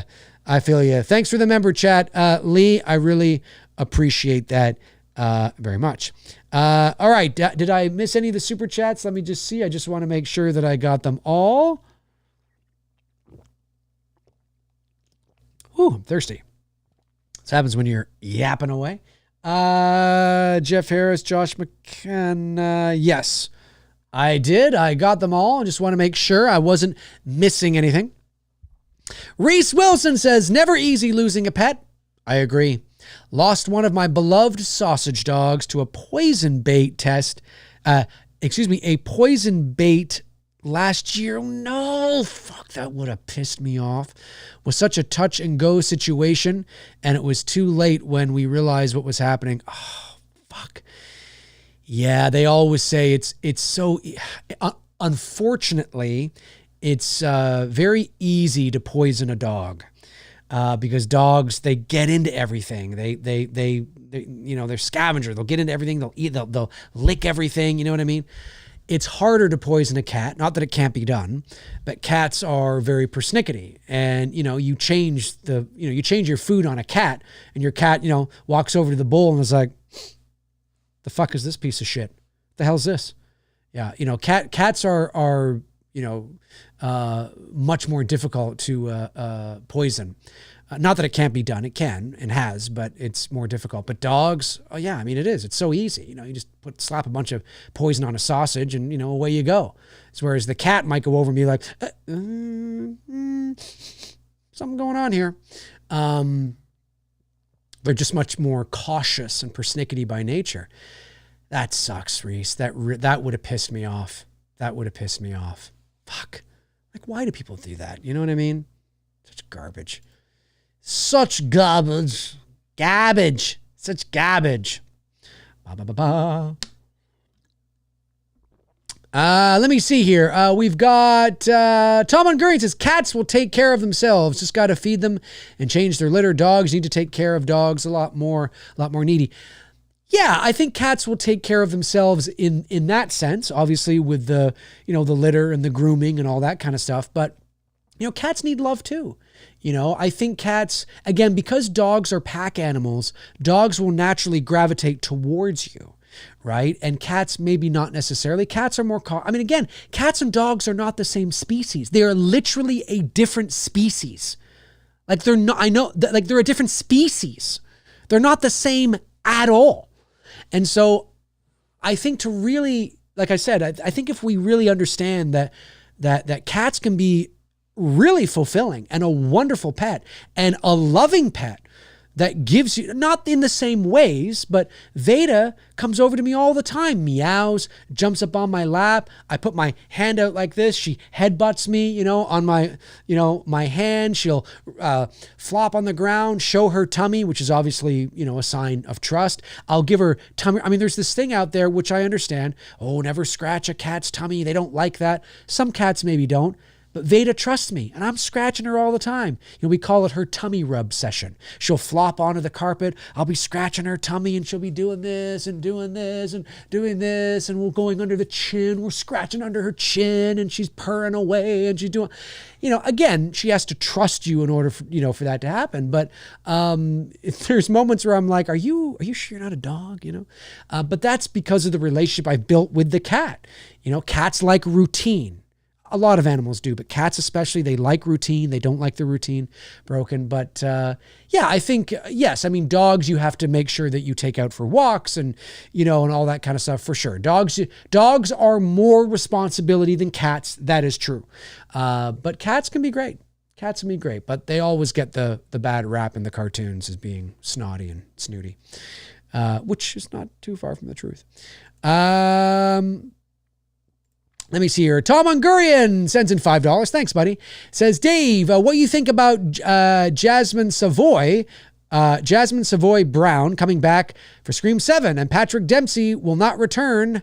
Joel McHale is playing Sydney's husband now. Yeah, well, my thought is, I talked about this at the beginning of the show, Tom, and I'll quickly just say that were Sydney and Patrick Dempsey, were they married in Scream 3? Were they ever married? Or is this just a fan thing that they just assumed that maybe because they were together that they would end up together? And I'm just like, well, okay. I have no skin in the game. And so I know a lot of fans wanted that, but you're not getting it. And you're getting somebody else, which is true to life. Just because you were dating somebody in the year 2000 doesn't mean you're married to them in 2025. And so it seems true to life to me. But I understand that not a lot of fans like that. And Jasmine Savoy Brown coming back. Yeah, I saw that too. Sure. Why not? She was in Scream 5 and 6. So that's that connective tissue between, the movies. Because obviously you don't have Jenna Ortega and you don't have Melissa Barrera. So, but I think if the Scream franchise goes on and continues to go on, it would not surprise me if we do see Melissa Barrera and Jenna Ortega, but especially Melissa Barrera. I think she might come back. I know a lot of you may think that I'm out to lunch on that, but I think she may come back. I do.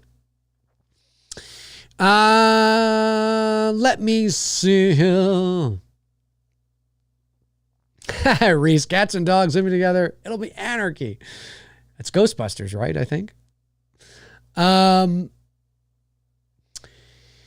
Steve Evans says, Dave, dead or alive, who would you love to have a beer or meal with and a chat? For me, McCartney, Lennon, Stallone, or Henry Winkler. Well, Harrison Ford, Steven Spielberg. Yeah, I think it would be Harrison Ford or Steven Spielberg. I think Stanley Kubrick would have been interesting too. I think Stanley Kubrick would have been really fascinating. And I will say my dad and mom, my mom and dad. I wish, of course, they've been dead now for almost 14 years. And so, there's a lot of things that have happened to me in my career and just life. And, so many things have happened. And so I would love to be able to, it would be very nice to be able to have dinner with them. I think that would be a lot of fun. Those are good choices, though. Yeah, very good choices.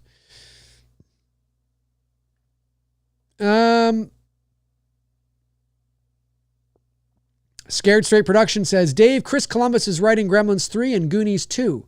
Can't have any hype for Goonies till I see a teaser to know it's real. Is that what the article said? Well, it's being developed, which means it is real in that sense. Whether it goes from development to being greenlit, I have no idea. I have no idea. But we do know there's one counting hand. What's this from, folks? What's this from? Counting hand. Goddamn blithering Nazi pig. Let me know. It won't take long. You're horror fans. You're horror fans. Let me scroll back here. Okay, wait. That super chat was the only one, right? Tom Hungarian. Just want to make sure I'm not missing anything, folks. I just want to make sure. Oh, and there's another one. See, this is why I always go back to check to make sure. Another one just popped in. The Bad Case sends in $4.99. Thank you, The Bad Case. It says, hey, Dave, do you think if Robert Eggers would have directed It from 2017, it would have been more scary and less haunted house feel? Possibly. I mean, you know, there's source material, right? So you have to go with the source material. So how much of the book would he have changed? It still may have been haunted house-like because that's part of the book, right? In terms of the set pieces and all that kind of stuff. Yeah, I think Robert Eggers would have been an interesting choice. Although everything I've seen from Robert Eggers, I don't know. He's very period piecey. You know, when you look at, I mean, everything he's done is essentially a period piece. You know, whether it's The Lighthouse or, you know, The Northman or The Witch or, you know, now Nosferatu. I mean, I've yet to see him do a movie that I can think of anyway, unless I'm missing something that is just like, we'll just call, you know, a modern film, right? Now, It obviously is a period piece. Yes, you know, but I mean, in terms of just being maybe a little more traditional, a traditional horror film, more a traditional sort of paint by numbers kind of story, in terms of the way that it's executed. He tends to be a little, you know, he's an auteur, right? He tends to be a little avant-garde. And so it would have been interesting. I mean, there are some people that say they want to see him do A Nightmare on Elm Street. And I will say that's an interesting choice and not one that I'm totally against either. Because whatever they do with Elm Street moving forward in terms of movies, you know, I've often said this, that you have to make Freddy scary again. And I mean terrifying. You know, I don't want to see, I hate to say this because I mean, you know, but I don't want to see this schlocky, I want to be terrified. I want a mature, and maybe he's the guy for it. Maybe him to do A Nightmare on Elm Street would be interesting, but it's not a period piece. You know, he likes his period pieces. I don't know if he uses the same set designer and costume designer. I have no idea, but he certainly loves his period pieces.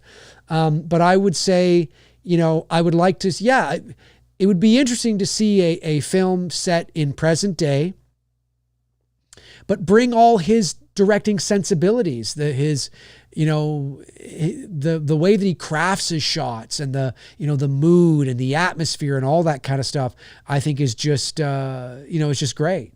And so I would be curious. I'd be very curious. You know, I know some people say Mike Flanagan. That's a good choice. You know, he's a little more traditional, but he's good. I'll be very curious to see what he does with The Exorcist. But Robert Eggers for Elm Street would be interesting to me. Yeah, would be very interesting. Because, I mean, in some ways, Nosferatu is kind of like a Freddy, you know, in some ways, right? You know what I mean? There's parallels, I mean, not totally, but.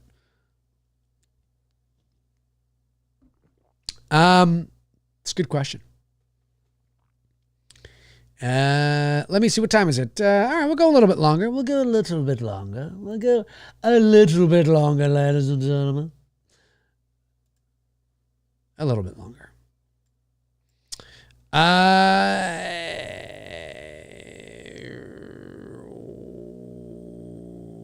I would like to chat with John Carpenter, Alan Howarth, Kurt Russell, and Dick Warlock, says Chester Franklin Jr. There you go. See a common theme there. Antonis Andriotis says, Dave, what movie are you most excited to see in 2025? Well, I did a most anticipated list for my members a couple weeks ago. I forget what was on that now. Superman, obviously. Wolfman was on there. There's one I'm very curious on seeing. What the hell was it called now?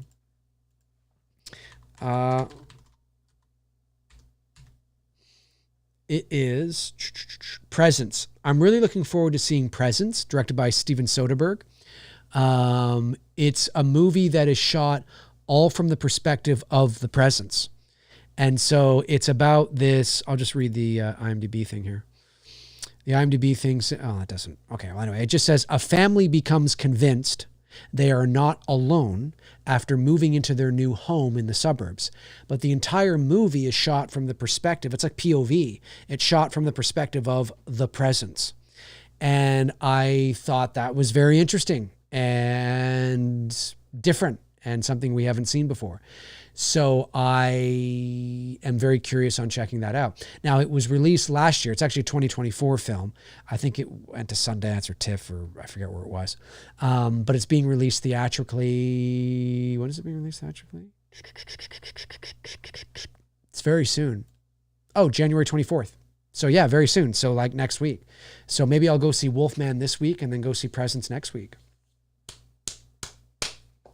Maybe I'll do that. I don't know.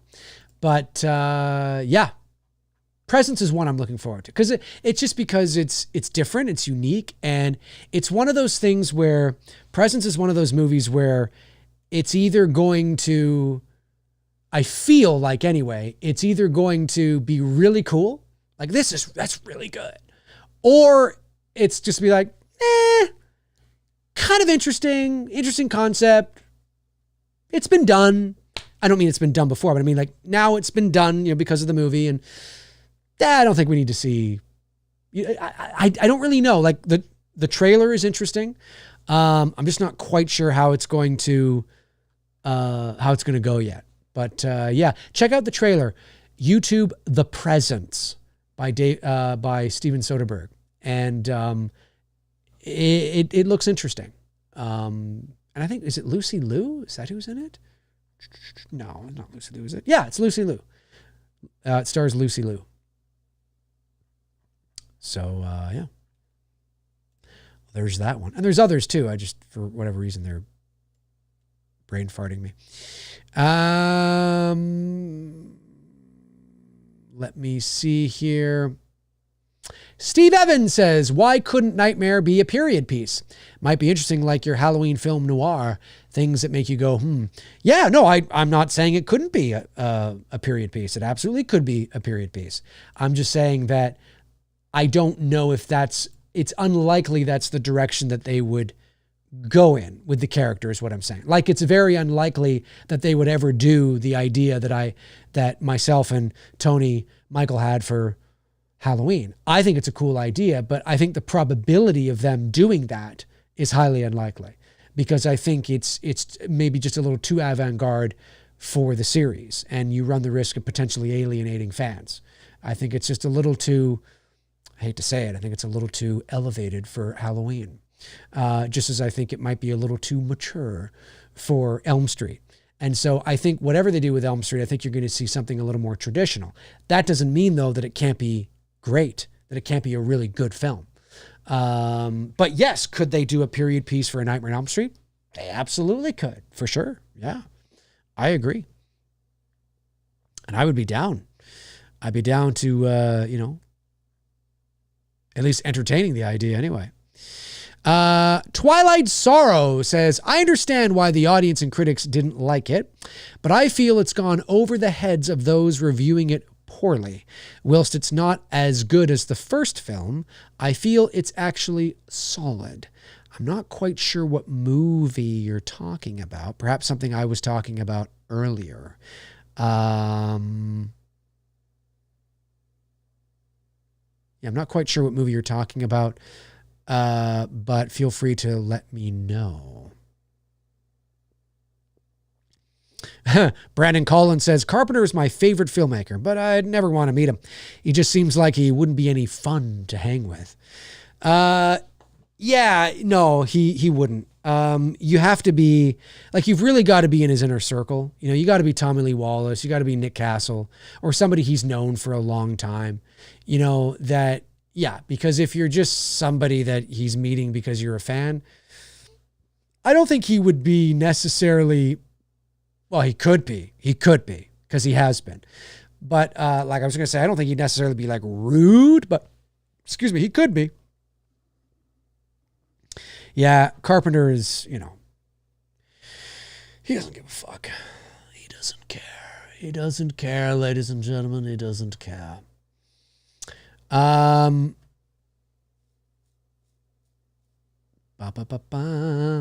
me see here. Chester Franklin Jr. says, Dave, if you could interview anyone, who could actor, actress, director, or producer? Who would I interview? Actor, actress, director, producer. If I could interview anyone? Oh, well, it'd be the same people I mentioned. Spielberg, Harrison Ford, Stanley Kubrick, if I could. Yeah, probably I mean, I'm not big on,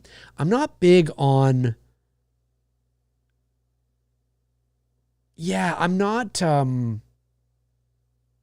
I put this? I've mentioned this before. It's like, I think because of my job and what I do for a living, there's a little bit of desensitization that happens with sort of the magic of the business. And it's not that I'm not going to sit here and say that I wouldn't be starstruck to meet Harrison Ford or something. It's fucking Harrison Ford. I'm like, oh my God, fucking Harrison Ford. I'm not saying I'm immune to that, but I'm not somebody that like I never go to conventions to meet celebrities. I've only ever met one, and that was Nick Castle, because I wanted to get him to sign, you know, because it's Michael Myers, right? You know what I mean? So I was very excited about that.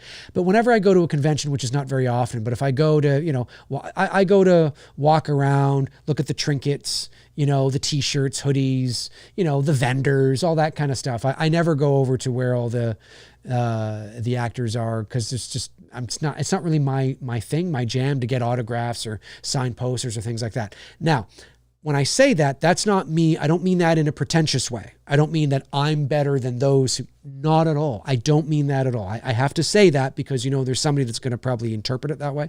That's not what I mean. I just mean because of the job I do, you know, I peek behind the curtain a lot. And so, you know, I've met a lot of people in my life, and growing up in a media family, right? There was my father. You know, I've met a lot of sports athletes and you know, people that you'd be like, oh my God, you know what I mean? And you know, my dad's met all sorts of people, Liberace and John Candy, and my dad's met Donald Trump, and years before he was president, you know, and all these things. And so, it's one of those things where I think growing up in a media family and being able to go into like the dressing rooms of your favorite hockey teams and being able to sit in the press box and meet athletes and, you know, all sorts of famous people, you get a little desensitized to it. That doesn't mean that there aren't people that I wouldn't be like, oh my God, I'm working with so-and-so, or holy fuck, this is amazing. Of course. I just mean like in a general sense. So when I think about like interviewing people or who do I want to interview, it's really not a long list. I don't really think of celebrities that way. And so, yeah, but I mean, it would just be like, you know, yeah, like Harrison Ford, Steven Spielberg, you know what I mean? Kurt Russell would be really cool, you know, like you said, to talk to. I think he would be really cool because he comes across such a really cool guy.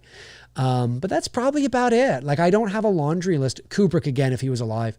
I don't have a laundry list of a lot of people. And I think just the life I had growing up as a boy and as a teenager, and then the industry that I chose to get into myself, there's a celebrity aspect to the industry that I'm in, even to the job that I do. You know, yeah, I think it doesn't really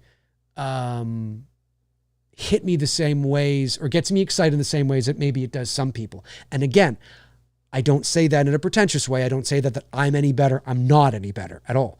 I just mean that it's different. It's different. I had a different upbringing, right? And so, yeah, just kind of like that. But I mean, there are definitely certain people that I would be like, holy crap, you know, Harrison Ford, Spielberg. I'm like, oh my God, like I'd love to sit and talk with, you know, especially Harrison Ford because he's so old now. And he's probably not going to be around much longer. I hate to say that. But I always wanted to work with him.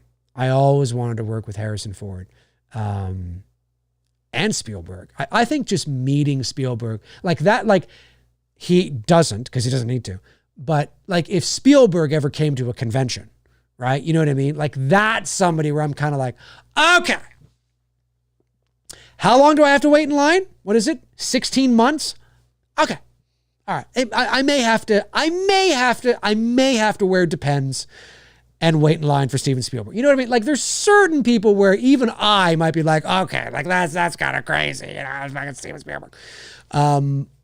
But yeah, it's, yeah, there's just, for me, there's just a bit of that desensitization. So yeah, I think that's largely why I've never wanted to turn my channel into like an interview. Like not that there aren't certain people I have interviewed, which there have been, but like a big like interview channel where that's what I do, where I try to get like, you know, all these guests on interviews. I just don't, I don't know what it is. I don't, yeah, it's not that there aren't certain people that I wouldn't love to interview. There definitely are. But generally, I don't think about it a lot. So when you ask the question, I kind of have to go, oh yeah, who would I like to interview? Or who would I like to, you know what I mean? But those are really good. Those are really good, Chester. Very good, very good. Let me see here. Calvonics Music, what's going on, buddy? Calvonics Music sends in $5, says, rewatched your attending TIFF for H18. Yeah, that was amazing. I'm so glad you watched that. That's really cool. Or rewatched it. Man, such an exciting time. Hard to believe it's closer to a decade ago now. Incredible, isn't it? 7 years ago. That'll be 7 years ago this year. That's crazy. That's crazy. If you don't know what Calvonics, and Calvonics Music, of course, is one of our great associate producers on It's Me, Billy Chapter 2. One of the, and a fellow Canuck, by the way, I may add, the video he's talking about, for those of you that may not have seen it, and maybe there's a lot of people that are following me that haven't seen it, but Bruce and I, my friend there, my best friend, we covered the world premiere of Halloween 18, which was at TIFF, the Toronto International Film Festival here in Toronto.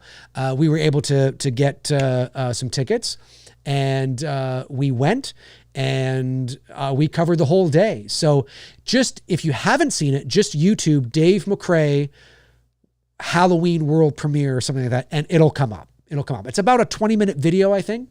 And yeah, check it out. That was from September, I think shortly after, I think maybe the weekend after Labor Day or something like that. September 2018. That was a lot of fun, man. That was a lot of fun. And yeah, it's fun to revisit. There was a lot of hype around it. Oh my God. A lot of hype around it. It was so much fun. So much fun. Such a great time. I'm glad you watched that again, man. Awesome. Brandon Collins says, Ford has always been in amazing shape. It's true. It's true. If a plane crash, a helicopter crash, blown out knee, back injuries, dropping the door on the Falcon on him hasn't killed him, he'll make it to 100. I hope so. I really hope so. You're right. He has had a lot of injuries. Yeah, that back injury was on Temple of Doom, actually, I think, if I'm not mistaken. Crazy. All right, let me just make sure that I haven't missed any superior chats. I don't believe I've missed any superior chats. I have not. Let me close down some of these tabs here. All right.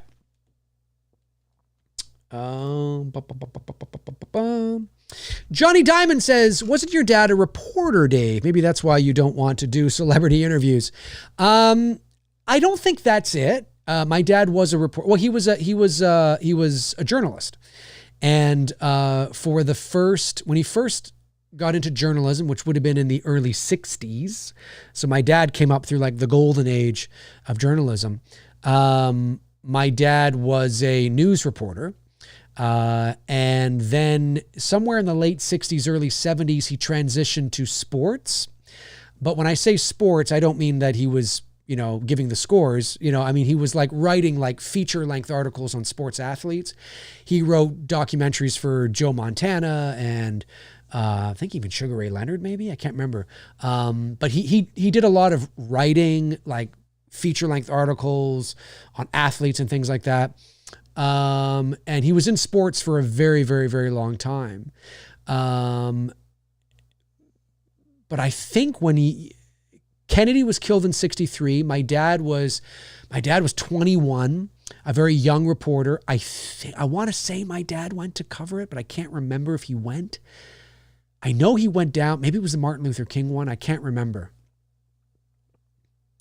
Anyway, I have to ask my sister, Jill. She would be able to remember. But anyway, so my dad came up through that time, and then it was somewhere in the mid 90s, he transitioned to, at that point in his career, he transitioned out of sports into what was known as general interest. So he could write about sports if he wanted to, but he could also write about whatever the fuck he wanted to. And it was far better for him because my dad was too talented of a writer to just be in the sports sort of media world. And then sort of in the last almost 20 years of his career, he was writing about a lot of stuff. My dad covered the Mike Tyson trial in 92. That's when he was still in sports. My dad went and covered Princess Diana's funeral. My dad was in the church, sitting not too far away from Elton John, actually. He covered that. He covered a lot of big shit. And so, growing up in that media family, with my father as who he was, there were a lot of things that I was, aware of, a lot of things that I learned from my dad, which is why, I'm not a scooper, but when the Halloween stuff was happening, a lot of the stuff that I did get info on and that I told you about came true. Like the release date of a trailer or the release date of this. Now, sometimes those trailers were released early because they were leaked.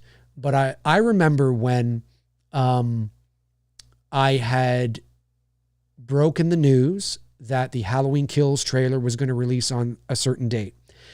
And then it leaked, and it leaked early, and then it got released early because of the leak. Universal released it early because of the leak. I mean, you might as well just release it now that it's leaked, right?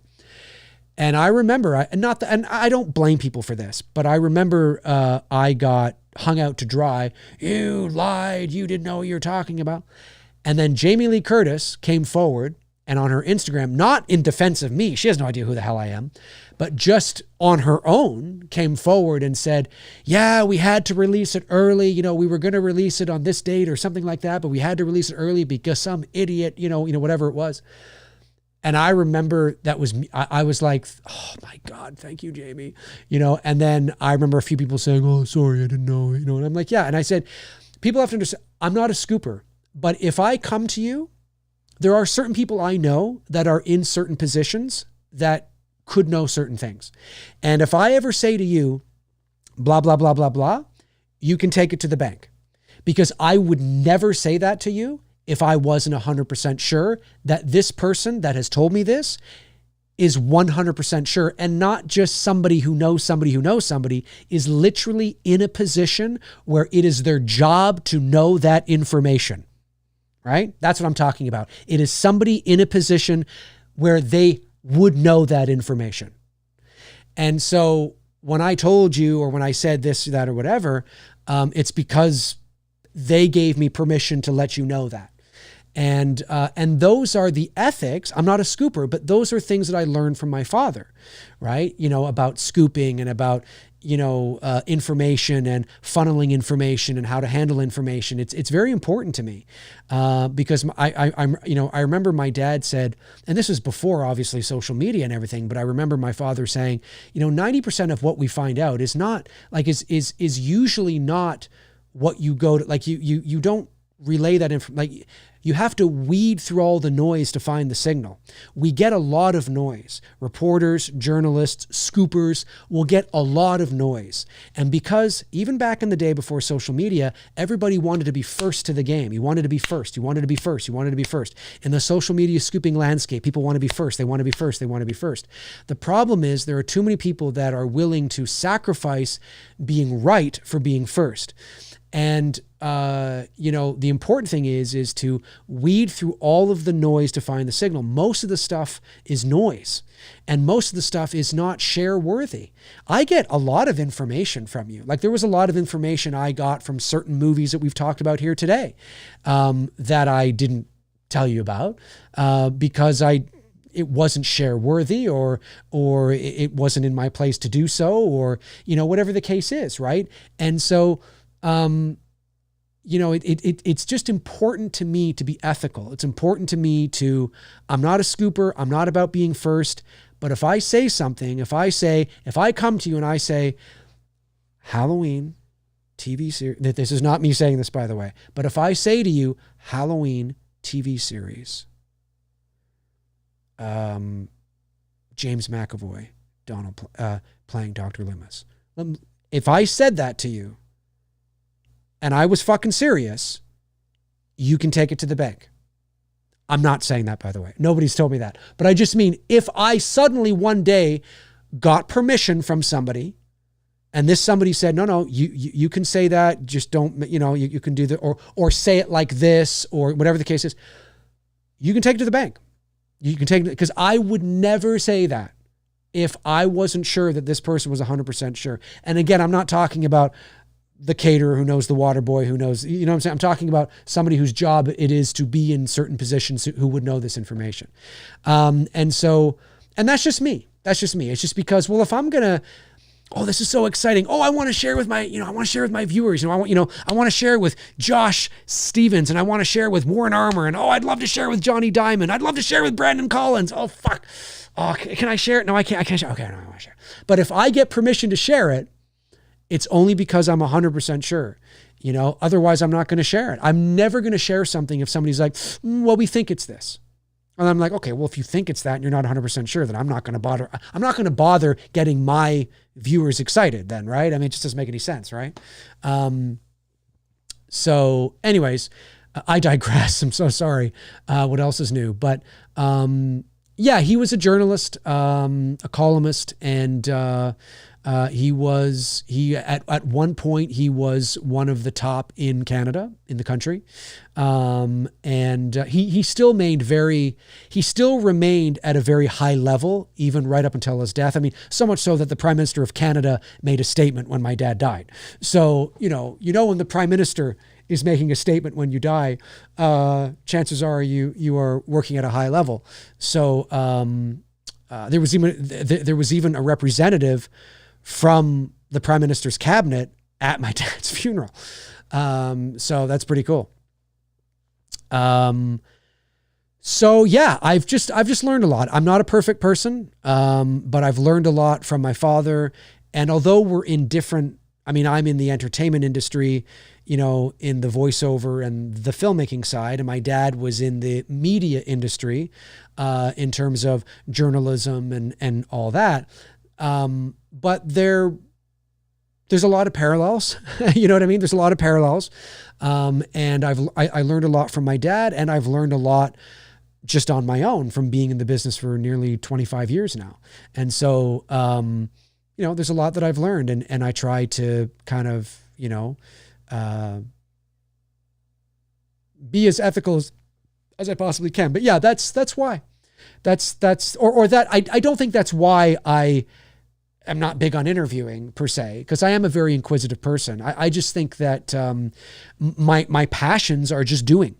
My passions are just, I want to make movies. that's what I want to do. I want to make movies. I want to, I'm really passionate about it. I want to continue to be, you know, a voice actor and perform and create characters and read scripts and be on cartoons and all that kind of stuff. And that's what I want to do, you know? And so I'm more about doing than teaching or interviewing per se. Yeah. Josh Stevens sends in $4.99. Thank you, Josh. Appreciate it. Says, for Port Robinson Road. Ooh, I love when you're talking about my stuff. Would you rather have Harrison Ford cameo? Blaszczynski DP, who is, oh, he's from Nosferatu. Okay. Or Spielberg be your first AD. Well, I don't think Spielberg would demote himself to first AD. Not that there's anything wrong with ADs. ADs are incredibly important, but to go from director down to AD, but this is hypothetical. I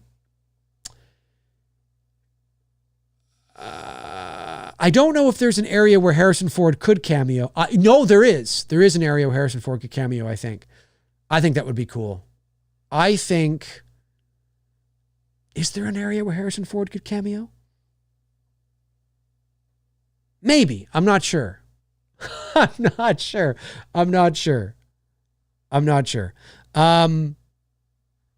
to say Harrison Ford cameo.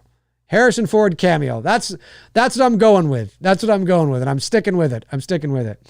All right. Just a few more minutes and then I have to skedaddle, folks. It's been a good show today, though. I think it's been a good show today. Just a few more minutes and then we'll skedaddle. Tabitha Short says, I cannot wait to see Port Robinson Road on film.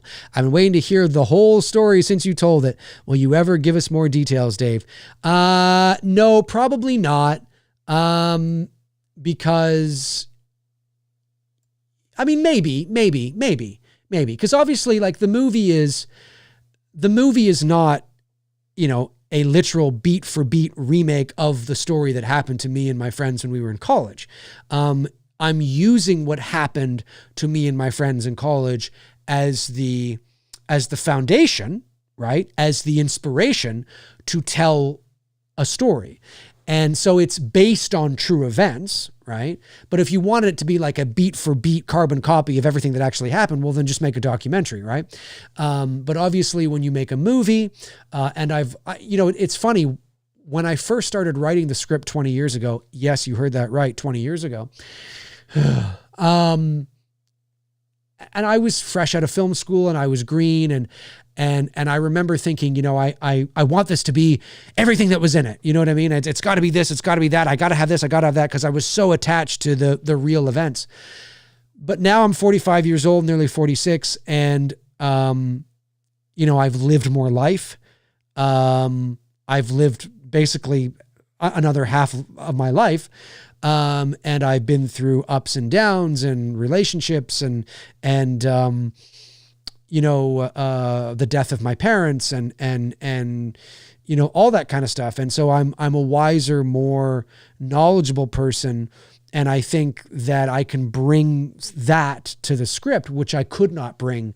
I could not bring the life experience I had in 2005 at 26, to where I can bring the script now in 2025 at 46. And so the script is going through rewrites and polishing right now, but it's going to tell a story, and the story is based on that experience. And there's going to be there's going to be things in the script that definitely happen, for sure. But it is a movie, and you have to entertain. You have to, you know, take creative liberties, because you've got to entertain. But you want to tell a story. It's about telling a story that is true to the events, but telling a moving and great story. Like Port Robinson Road is it's a paranormal horror film, yes, but it's more of a horror thriller drama is what it is. A horror thriller drama. It's, you know, one could say it's elevated, I guess, but it's not, you know, it's not Terrifier. It's not Friday the 13th. It's more like it's more like a I don't want to say Hereditary because it's nothing like Hereditary, but I mean, it's more like a, the feeling of, you feel more like a Long Legs or, Hereditary or The Others, it's more of a mature kind of piece like that. But I want it to be scary as fuck. And that any film I make in the horror genre will be dripping with mood and atmosphere. So, Port Robinson Road is seething with mood and atmosphere. It's dripping with it. It's dripping with it. So, yeah. Alex Shambach says, have you ever visited Port Robinson Road or gone back to the spot of the house? I have. I have not been in over 10 years. But that's because the house is no longer there. The house sadly burned to the ground in February of 2002. Somebody lit it on fire. So now where the house was is just, you can't even get back there. It's, you used to get back there. But now like the foliage and the brush, it's just so thick and so tall. You can't even, like, it's so overgrown now that there's just, if you wanted to go back there and hack your way through all the foliage like you're walking through the Amazon jungle, the foundation is still there. It's still there under all the, whatever, but it's, yeah, no, it's, and the last time I was there too, they have, not gnats, but like, what are the fucking annoying, the little bugs that glom onto you when you're out in the bush, and then you get home when you find them all over your body, you find them like hidden into, in your sleeve or something. What are they called? Why am I blanking on them? There's a ton of them out there too. Of course, I guess if you go out there in the winter, maybe it wouldn't matter, but I don't know. But yeah, I haven't been in a long time. But the house is no longer there, sadly. So whatever house appears in the movie will have to be, one that's made for the film, I guess. Ticks, that's it. Ticks. Thank you, Johnny Diamond and Lord of Dogtown. Ticks. Yes. The last time I was over there, the brush was so overgrown but not overgrown to, like, this is maybe 2012, 2013, but not so overgrown that you couldn't make your way over there. And we got back and we were finding ticks like days later. And it's like, oh, fuck. So I just was like, yeah, you're not, you know what I mean? It's just, it's not, there's nothing over there anymore. Again, it would be over there. There's an abandoned car that's over. It would still be there. It's just, there's nothing to see anymore. Right. So there's no point in going over there. So, all right, folks, listen, that is going to do it for me here on this episode of McRae Live. I want to thank, of course, our great moderators. Thank you for doing what you guys do. I really appreciate it. Thank you to all the super chat questions that came in today, the non-super chat questions as well, of course. I really appreciate you tuning in today. If you're watching after the fact, jump into the comment section. Let me know your thoughts on anything I had to say here today, but specifically, of course, those topics. David Lynch, rest in peace. Scream 7. Let me know your thoughts on that. I Know What You Did Last Summer, what Freddie Prinze Jr. said about him and Jennifer Love Hewitt's roles in that, of course. Let me know your thoughts on all of that as well. I will be back soon with another episode of McRae Live. I really appreciate you guys tuning in. Have a great rest of your Friday. I was going to say Thursday. Have a great rest of your Friday. Stay safe out there. Have a great weekend if I don't speak to you till Sunday or Monday. And yeah, I will talk to you all very, very soon. Alrighty, folks. In the meantime and in between time, I will talk to you soon. Cheers.